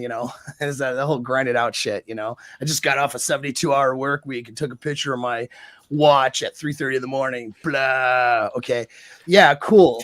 Okay, but I'm fucking miserable too. Not exactly happy. Getting fat, and then there's all those other things that I like to do that I'm not like. I'm learning about stuff like how to maximize my productivity, tailor my, mental and emotional self-control to get things done, and psychology and, human interaction, all these things I'm interested in.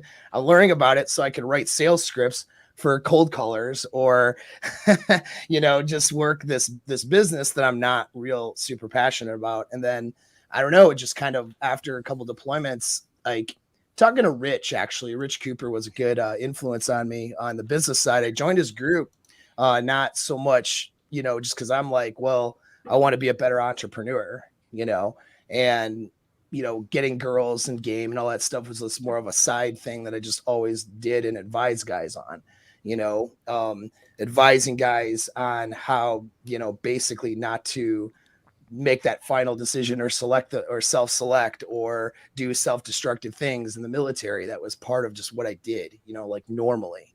And Rich was just kind of like, well, why don't you find what you like to do and then make money off that? Like, what are you doing? Like, why are you doing all these things you don't like to do to make your money and then putting your passions into these other things? Basically find that thing you could get lost in and then get lost in it and then figure out how to monetize it. And I'm like, oh yeah. Paul, I'm a little slow. Paul's the fucking man, guys. I'll tell you, because a lot of people give him flack too in this chat, dude. This guy will fucking kill you and take your girl, or the other way around. Like, because this guy, seriously, when you talk about real life game, this guy has, in my opinion, he has the best game on Rule Zero. In my opinion, from what I've known about Thanks, Paul, bro. when I've talked to him. And again, when people see somebody that doesn't believe in their fucked up belief system, they immediately like have to attack to preserve their internal ego investment. Loserdom was what I was going to say, but ego investment sounds better for Rule Zero. It is. But yeah, like I said, and the thing here with all of us, right? Like even Ryan, right? Even he says he doesn't work like crazy hours like like some other people on the panel do. He's consistently updating his stream, updating his camera, updating his microphone, going on Twitch, playing fucking Minecraft, sheetrocking. Don't forget the sheetrocking and mudding and taping. Sheetrocking, whatever the fuck it is. We're always refining and optimizing. Even if you don't do the hours, as long as you're consciously making an effort to optimize, that's all it really takes. That and consistency. Now, but here's, and this is why I want to get the panel on, especially the older, because we're at different stages along, not only in age, but also where we are in our quote entrepreneurial career. Let's talk about guilt, because some people are actually going to listen. I'm going to say it's 1 in 10. You And they're three going up to there make are the guilty decision. for those shirts. Right. Dude. Yeah, those are just some good shirts, man. I feel So- way underdressed right now.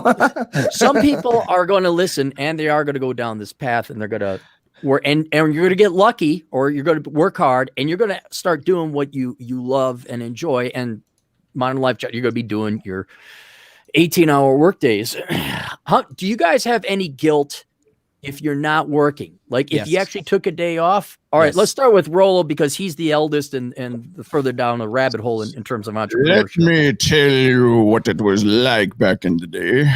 No, I do. I when I go and I take a time, like even time off, like Saturdays is usually my day to sort of just get things done around the house. I do this show and then I go off to rehearsal. I come back, I got to walk the dogs. And then whatever I didn't get done during the week, that's when I go and go clean the garage. Okay, I gotta go do that. Like, well, I gotta organize things, or maybe I'm like doing something in the studio or whatever. So I try to at least have one day a week where I'm sort of doing those things. But then again, you're right. It's like I'm thinking about like what could I have been doing, or as Ryan says, if I get into a flow state when I'm writing, because I'm finishing up book 5 right now, if I get into a flow state, I will literally sit there from like 9 a.m. and suddenly it's 2 p.m. Right. And I'm like, what the hell just happened? I got to go to the gym. Like I make a point to go to the gym. I always run with my dogs. There's 2 places I don't have my cell phone. That's when I'm running with my dogs, and that's when I'm at the gym. Those are the 2 places you can't contact me at any time. I will not take my phone into the gym. But other than that, I'm on all the time. As John knows, like at my time, it's like 11:30 at night, and I know you're like just starting your day over there in Japan, and we're just like chatting on Signal, and I'm about to go to sleep, and he's like, "Okay, slacker, go to sleep," and I'm like, "God damn it, I only get 6 hours as it is." But yeah, I do feel guilty when I want to do something hobby wise, or just like sit in my hot tub, for crying out loud. Nothing. Yeah. I was in the backyard, like stringing those lights, and I was looking at the tub. I go, I haven't checked the tub. I got to check the chemicals in the tub. I'm like, when's the last time I sat in this thing? Like now, speaking of hot tubs, you remind me, and this is something, I'm just warning people. This is what's going to happen, and I'm wrestling with this academically, theoretically, philosophically. But do you guys remember the scene in Band of Brothers where Winters, like he gets a leave, and they send him to Paris? And all he's doing is just scenes where he's by himself. He's sitting in the tub by himself, and he goes to the cafe store and he's buying. And you could tell he's bored out of his mind and a little annoyed because he's not with his men. And I think it's a blessing to have it where it's like, yeah, we can do our job, and this is what you're passionate about, like that. But if you can't unplug without worrying about it, I would argue it's a better situation than most people have, but that's still bad. Modern life, John, are you doing anything to hedge against that? Are you just like, no, make it while it rains, pack in the money, or how are you balancing it? Well, I've realized that I have an irreplaceable skill set recently. So I've kind of like pulled it back a little bit, but at the same time, like I just did a 10-day. So, my webinars that I do, Cappy, right? I just did 10 days in a row. Paul gave an amazing speech. But it was literally my morning, 10 a.m. to 2 p.m., 3 p.m. every day. Then I took like an hour to chill out. Then I would go to the gym, come home, cook my food, do my live streams. And I did that for 10 days in a row. So we actually finished today. Offie Kingdom went last. So we went like 6 hours. Tomorrow is Sunday. So here's my night. So Rule Zero starts at 12:30 a.m. Saturday night for me. And then Dude Party starts at 3 a.m. and I work until 5 a.m. Then I eat something. Like fresh and fit, actually, with that work schedule. So then I eat something, I go to bed, and then tomorrow I'm gonna wake up probably around like 11, 12, because I only sleep like 5 hours a night. I just wake up. I wake up and I'm energized. I don't know. I've got this red light therapy station. I think that has something to do with it. But I wake up and I'm just full of piss and vinegar and ready to roll. Well, another question here, maybe we should ask this. Do any of you guys feel like you're missing out on anything? Because we've done all the partying and the food. It's like we've been there, we've done that. Like, I don't, it's like, I'd rather just do this. Or you do feel like you're missing out on something. Yeah. Well, no. You asked me this before, Cappy, you just briefly here. you've asked me this before. It's like, remember when you and I were talking about like being like, what is it, digital nomads or something like that? Yeah. It's like when you get out of sort of the cubicle, like that way of thinking, and you get into, well, really the gig economy and then the hustle economy. It's I just saw this in the chat. Somebody said, you know, when you're your own boss, then every day is Monday and any day is Friday, right? And I'm like, yeah. And then you and I had this conversation back in the day about like, are you finding it difficult to find guys to hang out with because they're at work, you know, because they don't live the same kind of lifestyle that you do. Like you right now, you can jump on your motorcycle and ride wherever the hell you want to go. And I can more or less do the same thing, but it's like finding somebody who has that same kind of, well, the mentality, but also it's the trifecta. I'll tell everyone right weekends. Now. That's why I do rehearsal on the weekends. And I'm like, to me, I could do it any day. Like, are you free Tuesday? Yeah. Are you free Thursday? Yeah. Are you free? Yeah. The name of the day. Well, we can do it. Just to interrupt, but do any of you guys, if your mothers are still alive, do they ever come up to you? What are you doing October 17th, 2027 at 3 p.m.? Like, Ma, just call me the day before. And I'm sorry, continue on, Rollo. No, I was just going to say, it's like, I think that there's sort of you want to talk about like networking, what John was saying here before. I think the one thing that sort of lacks is like, we can get on Rule Zero and we can all talk together virtually, but it's like getting together and just hanging out and doing stuff. Like if I wanted to go, you know, hang out with Cappy, I can do that. But like, or stand me up twice. But yeah, you could in theory show up. Yeah. Holy fuck, let it go. Play golf. Here we go. I think you hung out with me before I hung out with you, Cappy. I'm not sure, man. Yeah, I probably have hung out with Paul probably longer than we all hung out in Miami. Miami, not after March. So we hung out in Miami. But I think guys need that, you know, especially they need that camaraderie. They need that. Well, that's the first thing I ask guys. And I know that John does this as well, is like, what's your network? What's your tribe? Do you have male friends? Do you have a group of guys that do you have a workout partner? Whatever it is, do you have that? 90% of them are like, no, man, I stay inside and watch, you know, anime and drink beer and feel sorry for myself. And it's like, well, that's half of it right there. I think we are more isolated right now than we've ever been. And even when you have the freedom to walk out the door, jump on your motorcycle and go off, it's like, but everybody else is at work. Everybody else that you know is doing something, you know. The three things, mark my words, everyone, we got 613 people listening right now. Mark my words. There are three things you can pull off if you don't F up. All right.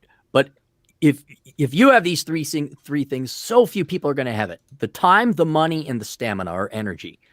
And usually you'll find someone that's got two, but not the third. But you need all three to be able to go out and do. Time, I got the time to go ride my motorcycle. Money, I got it because I do it out over the internet and make my money. Stamina, I can ride. I'm going to ride probably to Rexford, Montana, which is just south of Canada. I'll wave across the border to Ryan. But good luck finding somebody else that have it. Old people, they don't have the stamina. They got the money, they got the time, they don't got the stamina. Young people, they got the energy, they got the time, they don't got the money. And we're starting to, if you start playing your cards right, you're going to, modern life, John, let me ask you this. I mean, you, not only do you have to face those three trifectas, you're in a foreign country. I mean, do you have a peer group? I mean, you make all this money. You do have a flexible schedule. And what do? I mean, I guess you enjoy Japanese culture a little bit, but then it's back into your recording studio. Yeah, well, no. Going back to the original question was like, when I do these hard spurts of work, you know, when you work as hard as I do, and when you work as hard as any of us, like taking strategic rest days is part of the job. Yeah. Yeah. You have to go to, I go to the onsen. Okay. I go to Okinawa and I go on a resort and I lay on the beach and I just soak up the sun like a lizard. And I just sit there. I've made some health adjustments. I don't really drink anymore. I literally, the last time I had alcohol was on the resort in June. My drug of choice is fucking getting on YouTube and fucking helping dudes out. And I've made a lot of lifestyle changes, and, you know, I've made a lot of health changes. I exercise a lot. I really watch what I eat. You've lost weight. Yeah, I've lost, dude. I was, look at the episode of Fresh and Fit I was on in January to where I am now, and the roundness of my face. That was because American poison food I was eating every day, Perkins, whatever. And you're ugly too, but you know. Yeah. Jesus, you went there. But when you're ugly, believe you me, there's a lot of things you can do to get around it. That being said, you know, you have to make a couple lifestyle changes. Like, you know, alcohol, like, You know, I don't have a problem with alcohol. There's a whole shelf of alcohol here right now. I have Hennessy XO, all this like top end shit, and I don't even touch it. I have no temptation. The biggest fight I have right now in life is against calories, and that's about it. You know, but that, I mean, all the other things, you know, you can, if you structure your life correctly, like look at what Rich does. Right, Rich is like fighting in the gym, getting in full contact fights and stuff. He's 47, right? There's certain things you can do to alleviate the hand of time on your life. And so I spent $5,000 on these red light therapy things in my room. I do red light therapy. You know, I do intermittent fasting. I do a lot of things to help me perform at a high level, specifically. Right. And I can see if that is the choice in the path, which you want to go down, but Fitch, let me ask you, you gave up fighting.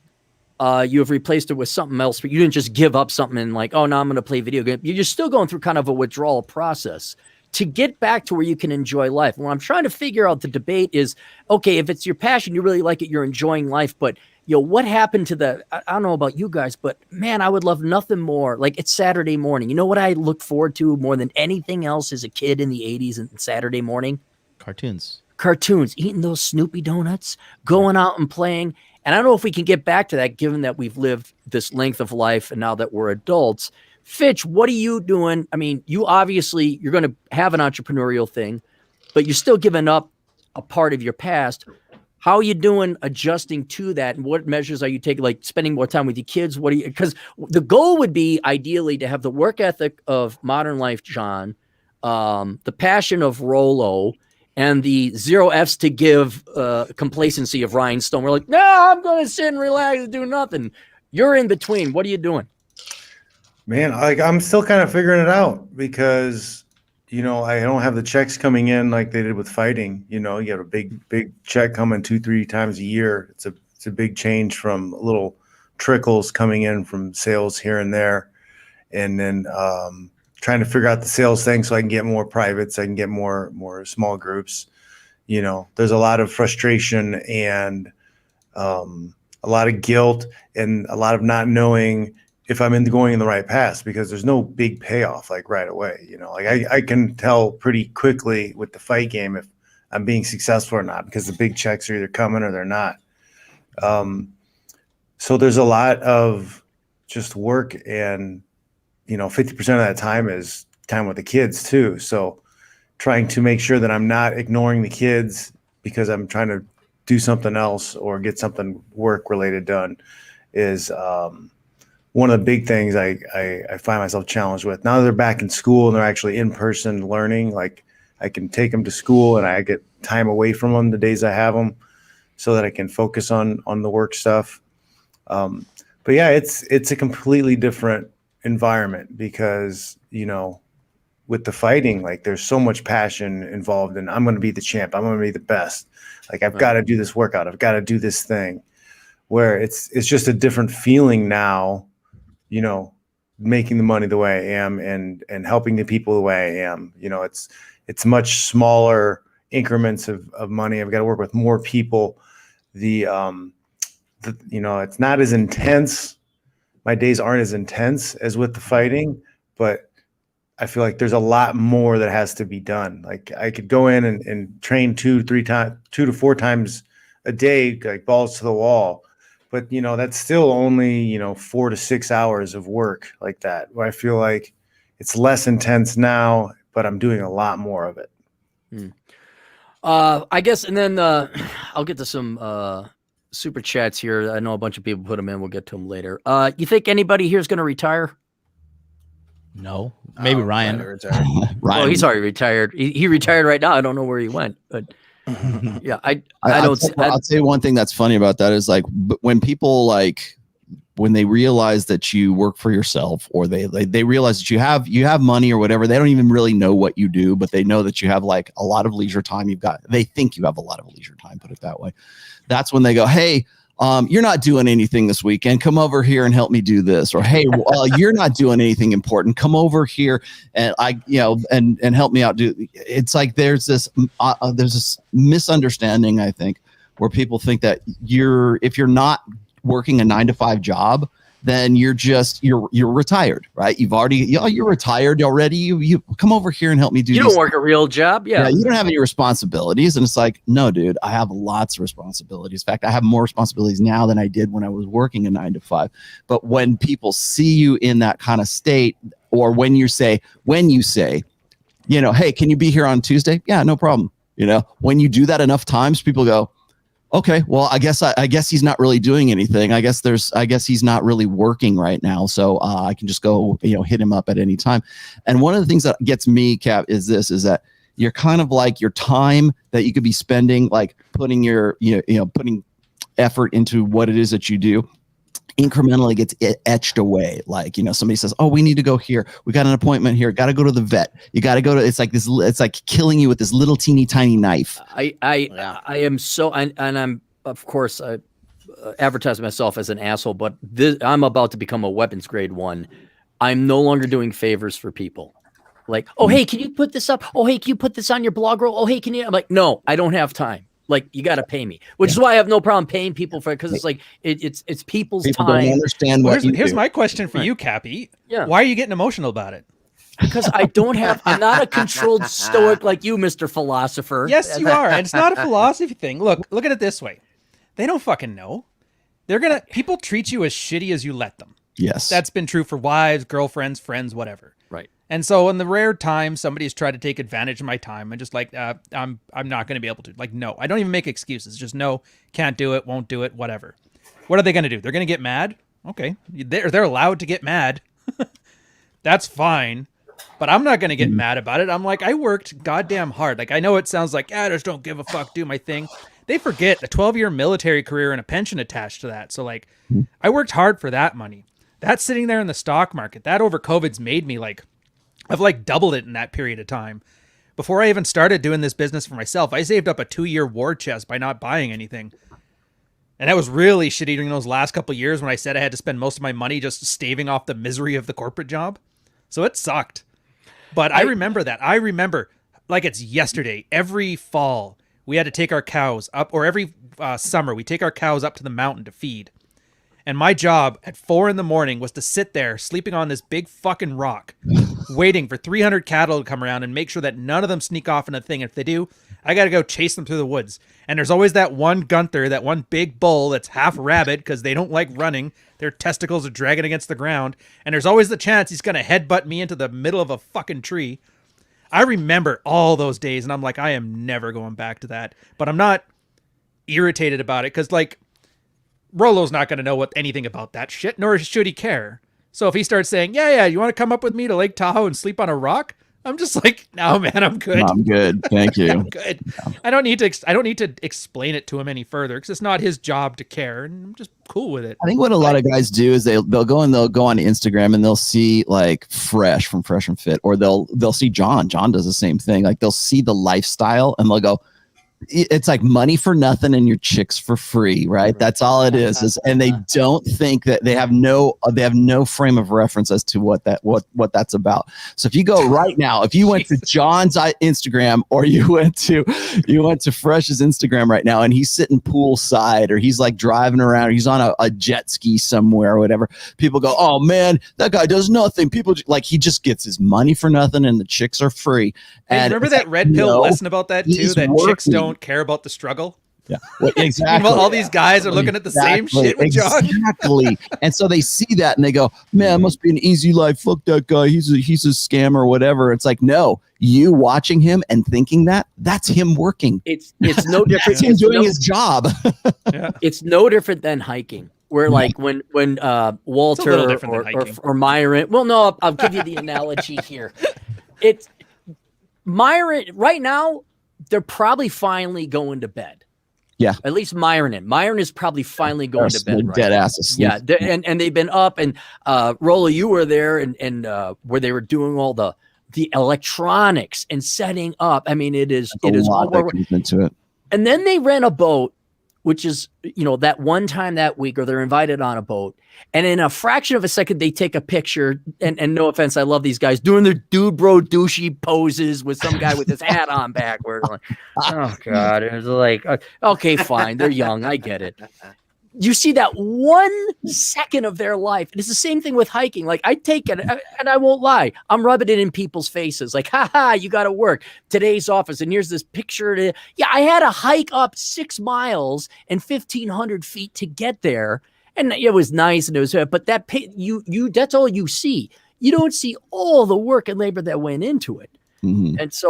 And to get back to Rollo's point, that's what, and admittedly, some of this is PR and marketing.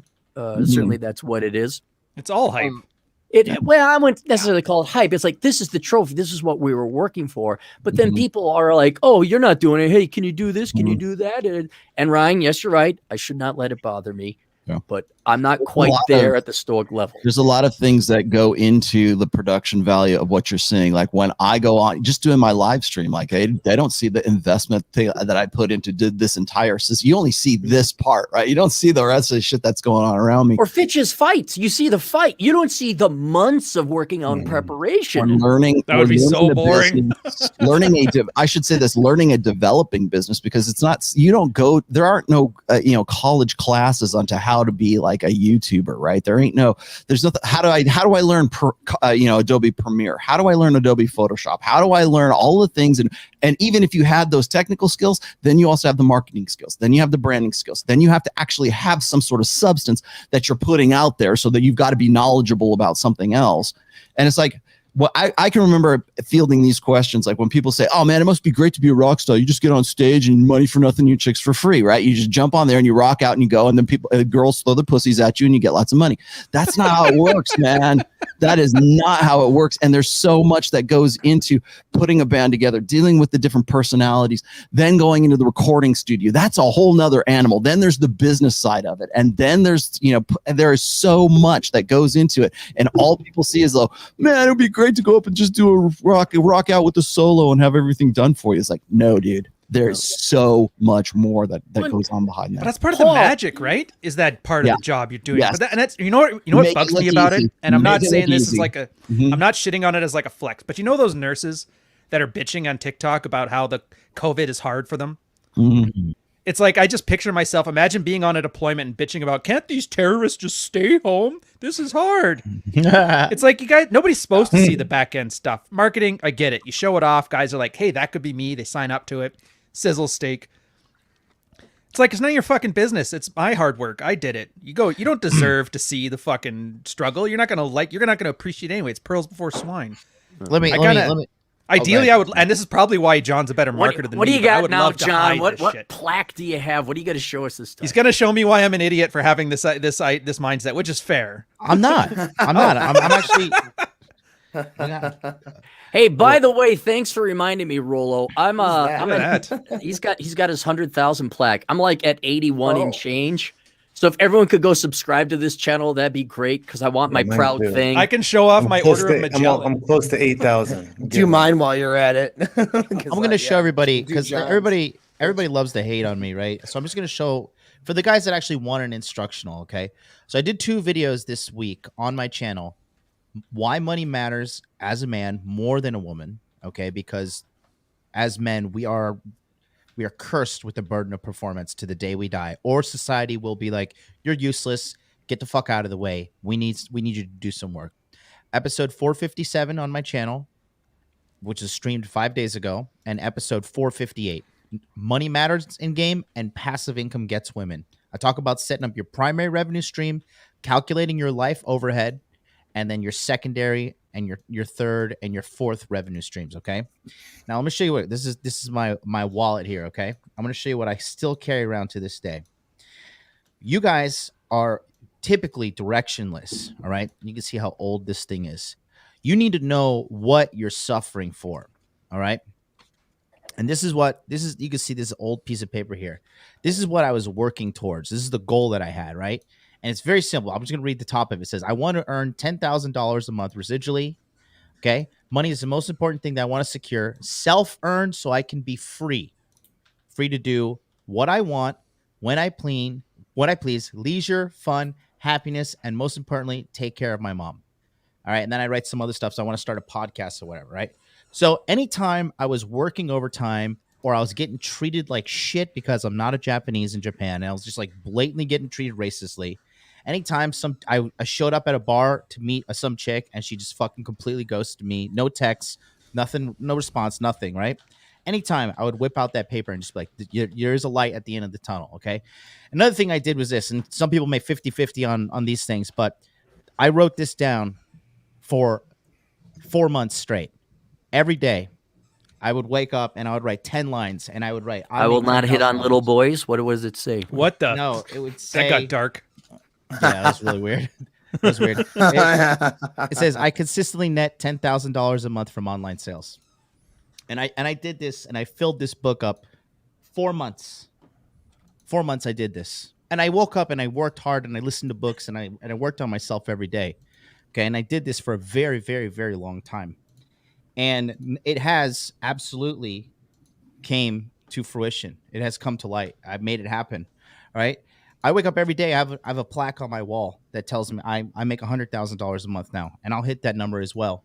But if you're not waking up every day working towards your goal, it doesn't need to be financial, but you're going to be miserable as a human if you're not working towards something. Because if you're not, you're just going to be sitting around thinking and waiting to die, and probably getting fat in the meantime.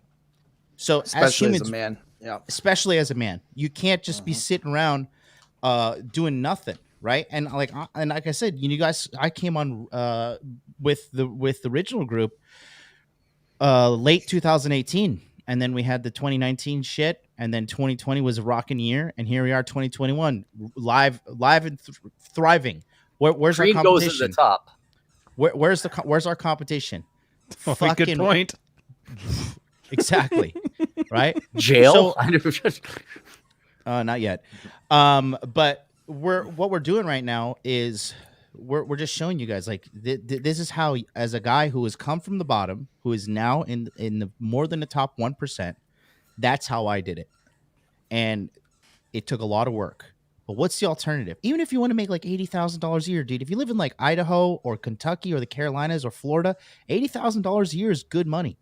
You can live very, very comfortably off of that. And it's totally achievable within 2 years. So, I mean, you're really without excuse. You just got to be a man and take accountability. That's it. And that'd be, I guess we'll go with the concluding statement here, and then we're going to bang out some super chats. We'll go through the rounds here. But yeah, reason I want to have this topic, before I die, I want to see progress in production. I don't want people coming up to me, how do I do it? Here's the solution, and you don't execute on it. It's not hard. Rich Cooper said it 1,000,000 times before. Do the work. We've gone through all the different panels. Everyone's doing the work. We've gone through like entrepreneurship, taking risks. And then on kind of a more philosophical side, where if you are successful, some of the caveats and philosophical concerns you might have about, I guess existential would cover it, but like, God, am I having fun? Or am I working too much? Stuff like that. But your success is not going to come from this boring ass 40-hour work week, or this, no offense to Tim Ferriss, but the 4-hour work week where I do drop shipping and flip houses. No. You got to figure out your own path and figure it out. And for God's sake, you want success, you want pride, you tune in every week. Some of these people you tune into daily, why don't you execute? And then maybe your life ain't going to suck so much. And so that's, hey guys, I got to get taken off here. All right, sounds good. We'll see you later there, John. All See you, right, right, check sure, y'all bro. later. Let's go through the super chats real quick. Nonstop Dre, $2, sponsored by the Carlson School of Management. Adriano Ramos for $2 Australian. Is this the Peach Boys reunion? Yes. Dante for 125 Filipino pesos. Don't mock your Nicene Creed, sir. The Competent Man for $10. My days thumbing through Chilton's manuals to figure out what's wrong, or lying in snow to reach the gas tank fuel filter to change it, are over. Unless it's really easy, let someone else have the fun. Artemis Worm for $5. With the new root beer float mandates, I'm looking forward to the 0-hour work week. Henry just donated $20 for no reason whatsoever. Thank you very much. Henry again for $10 more. I'm 39 years old. I have no debt, and I am about to lose my security supervisor job at a place on the 30th because I won't get vaccinated. Should I take trade school at my age? Yeah, I mean, the age question doesn't matter. I have all these. Am I too old to get into IT? Well, you're too old to sit and have no skills. So yeah, I mean, you're better with a computer science degree at 40 than without. Can you take them to court for that sort of thing? Because I'm not gonna lie, if you can sue your employer and get paid so you don't have to work again, Well, if you do the work doesn't mean you have to be like slave laboring. I wouldn't mind doing it that way. no, I don't know American law, so maybe. neither do I. All I know is if you get fired, then you can get unemployment. So, don't quit. Our good buddy Atham Decua for $5. I work 90 hours a week. I go to school full time, chemical engineering. It sucks, but it's got to be done. 40 hours a week won't do. Well said. Channel 1800 Dumb. He's our New Zealand Australian agent in the field for 10 New Zealand dollars. Saying hi, Cappy, Rollo, Ryan, and Rich, and the chaps. RP Thor. Oh, did you guys hear about Thor's wife? Yeah. Yeah. Yep. So, I've been trying to push that link, by the way. yeah. If God, I should have grabbed that. Thor's wife got pretty much paralyzed from the neck down, and she's recovering, thankfully. So if you're interested in donating money to a legitimate charity, hit me up over at assholeconsulting.com. I'll send it that way. But Thor writes, Cappy, good to see you hosting Rule Zero. Skull to the planet of demigods. So good old Thor is there. Juan the Aztec oh, that was $20 from Thor too. Juan the Aztec Patriarch for $2. I'm too lazy to do the work or hit the gym. Just kidding. Erica Shanta Williams from Erica's Classy Climb, $5. Look at you, Cappy, with a panel of men. Salute to you. Interesting bunch. Salute to freedom of choices, men and women. You guys know Erica? No. Erica's Classy Climb. She's hustler. She's down in Texas. She works on semi-truck industry. Bob, I think Bobby, actually I do know where she is. yeah, she's out there. Barely Venn diagrams over the red pill, but she's out there. Bobby Sword Juice for $10. Top of respect, fellas. Channel 1800 done, another $5 New Zealand dollars. And John shout out Atham Decua for $1. He gives us Mexican poops.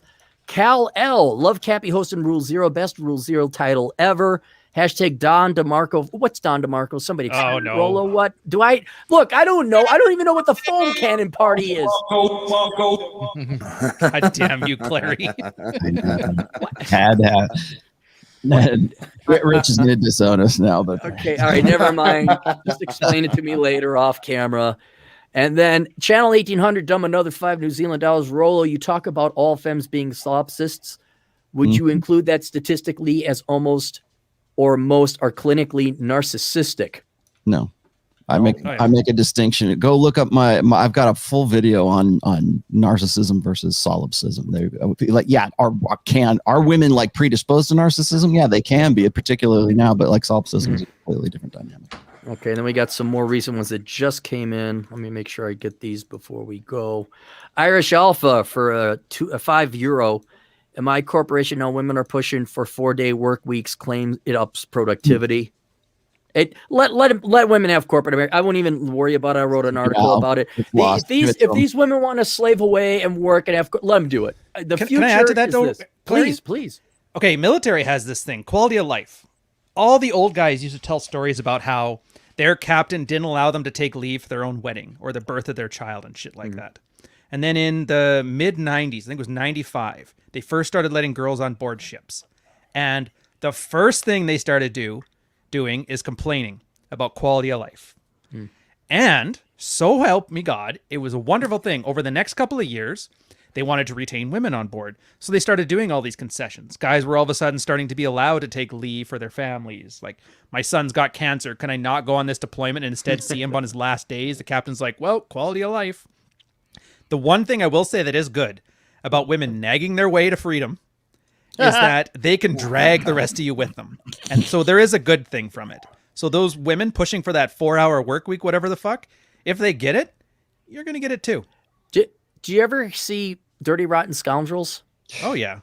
It's an awesome movie. I say it's time for a change. I say it's time for them to take care of us for a while. Probably shocks a guy like that's you. good. I thought you were going to try to stab me with a letter opener while I have to not flinch.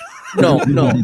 It's just, you got to stop, look back, say, hey, you go, by all means, lady, because we'll do this all day. The future is self-employment in the 1099 superior race. I cannot emphasize that enough. Women go ahead. Please, ladies, you go do it. That's Vince H for $5. Cappy, the thumbnail's legendary. That is some fine thumbnail work. I couldn't touch it. I just wouldn't touch it. I'm like, oh, no. It's like breaking the Mona Lisa. Bill Smith, $10. Red pill divorced at 50, now 53. Saved 20%, close to 450K in index funds. My question is mainly for Capster. I cannot find a good side gig pays better than 86,000 a year. Time and a half is OT. Guys, okay. A Such a side gig that technical pays question. 86,000 a year. That just find a side gig. You got to look. You guys with $500,000. I got all the money in the world, but this won't pay enough. You got enough money now. Go do something fun that you want to do. 10 bar, deliver Uber, whatever. You got enough cash. You're not going to find a side gig that pays 86 grand like that. It doesn't happen. And if I did know a side gig that did that, I wouldn't tell you. I'd sell it for 40 grand, give the idea to people, and make some commission. Alex Bettino, a truck driving Latino agent in the field for $5. Drive a truck as a former U.S. Army Staff Sergeant. I don't have a supervisor breathing down my neck. All I do is pick up and deliver. No fuzz, always chill. Perfect.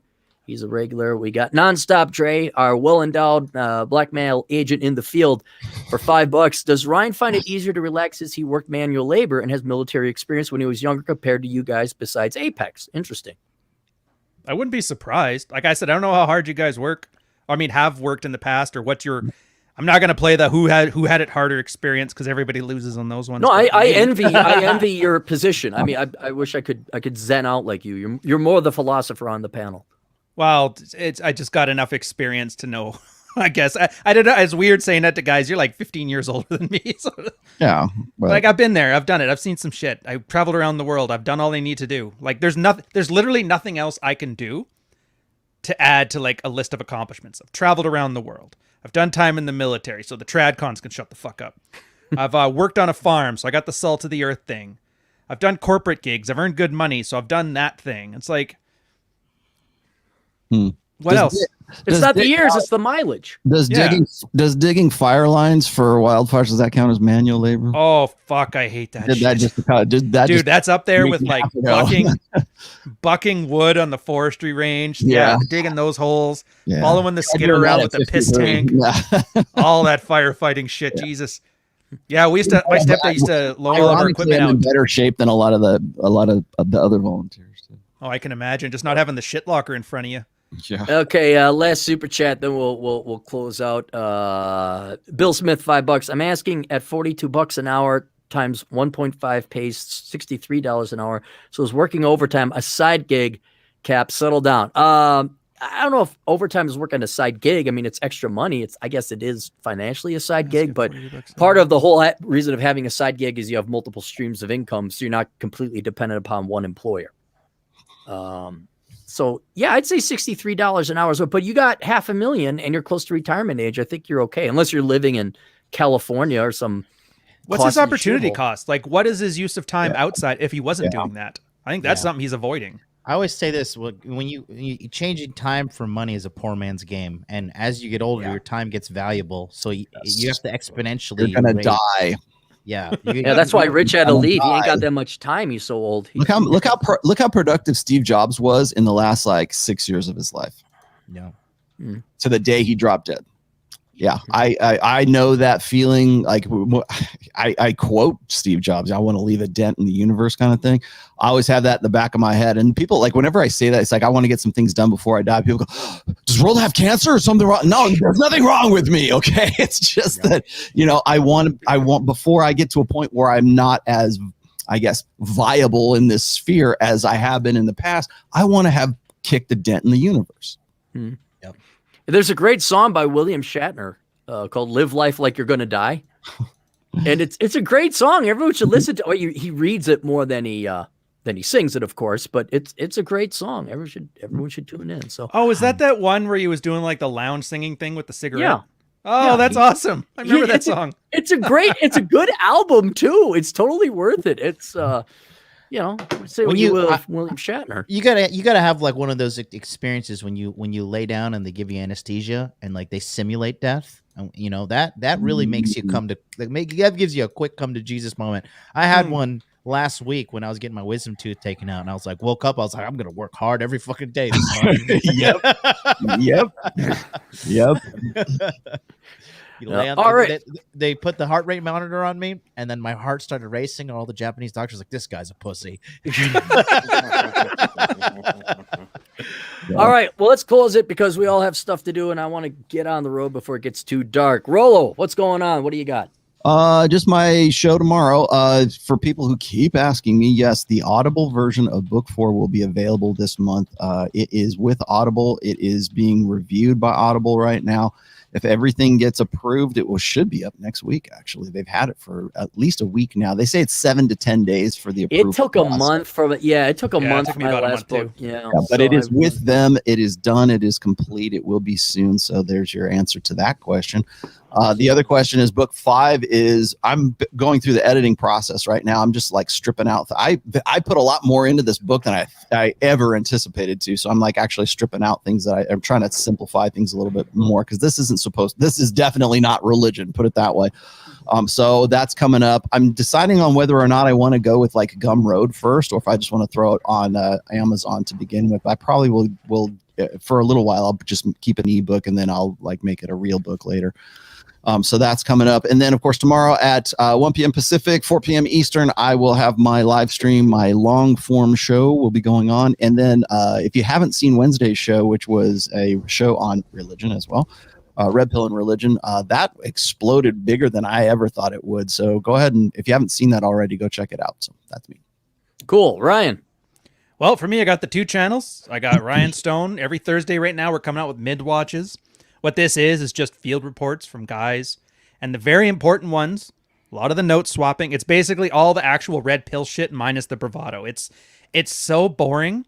And it's like raw shit that people go through and nobody admits. Like one guy almost fucking himself up to the point of getting like a domestic violence charge kind of stuff. Or a guy who's like jerking off in the bathroom to keep it because he doesn't want to piss off his wife and having to learn to shed that codependence. It's raw shit. But you'll learn a lot and you'll enjoy yourself. And then the second channel, Digital Ryan, a little more lighthearted. It's basically Minecraft. I'm kind of because, I mean, Aaron, you know, the Sphere. It's a bit of a fucking clown show, right? It's everything. There's a little bit of it. It's very diverse. Very diverse. There's a lot of artistic fellows minus the R, if you catch my drift.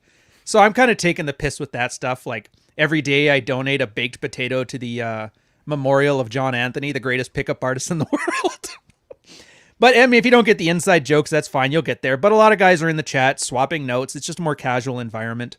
And book 2 is still ongoing. It's second draft, making a lot of progress.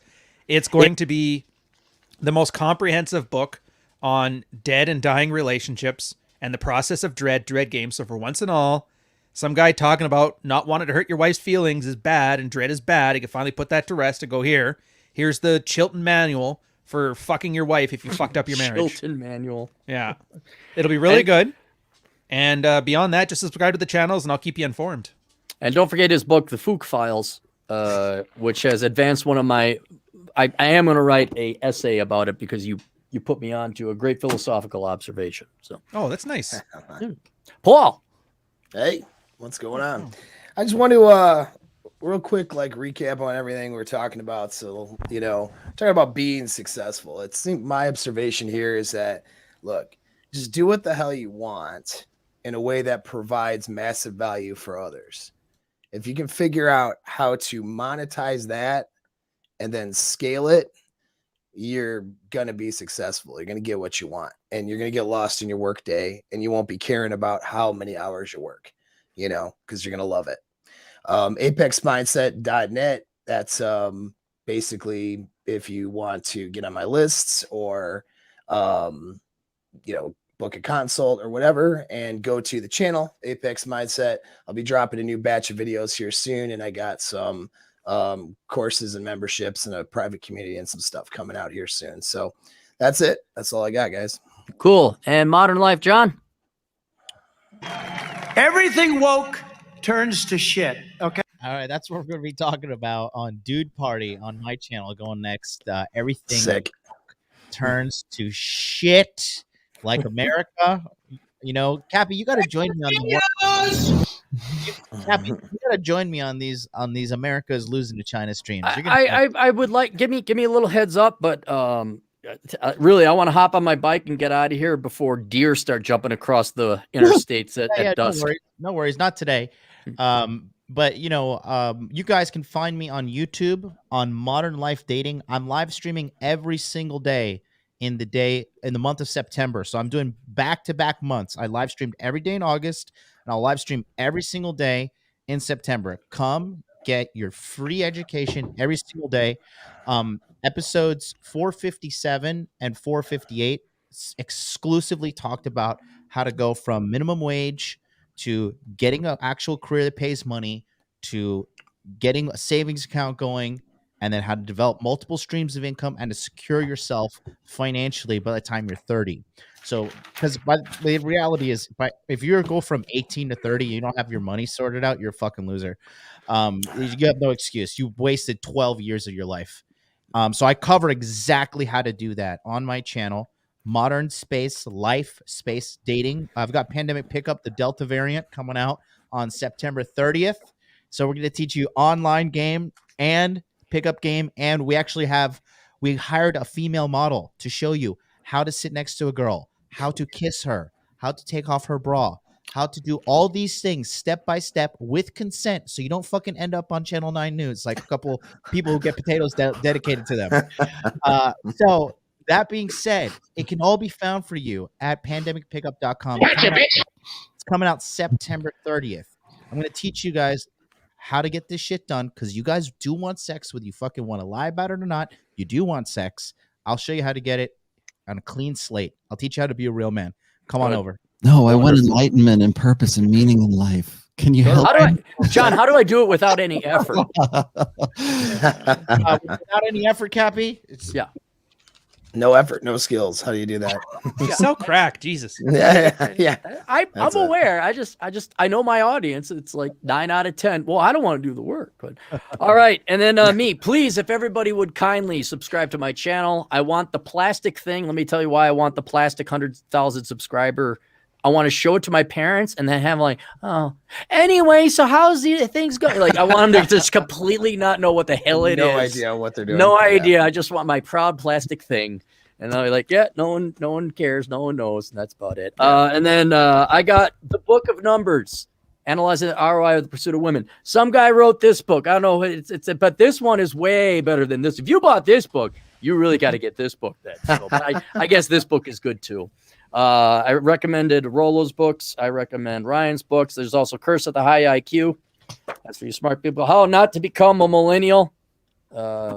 Basically, don't screw up. And then flagship product, Batch of Pad Economics. That is a mandatory thing for all that. And then a buddy of mine, I did the editing for this book, Beyond Demon. If you like fiction, this is the best piece of fiction I've ever read. But in full disclosure, I hate reading. So I don't think I've read more than 20 books for pleasure. And because they always make movies out of them. So Beyond Demon, that's about it. All right. Well, thank you very much, gentlemen. I appreciate your time. Modern Life, John, you want to take us out appropriately, Clary style? Toodles.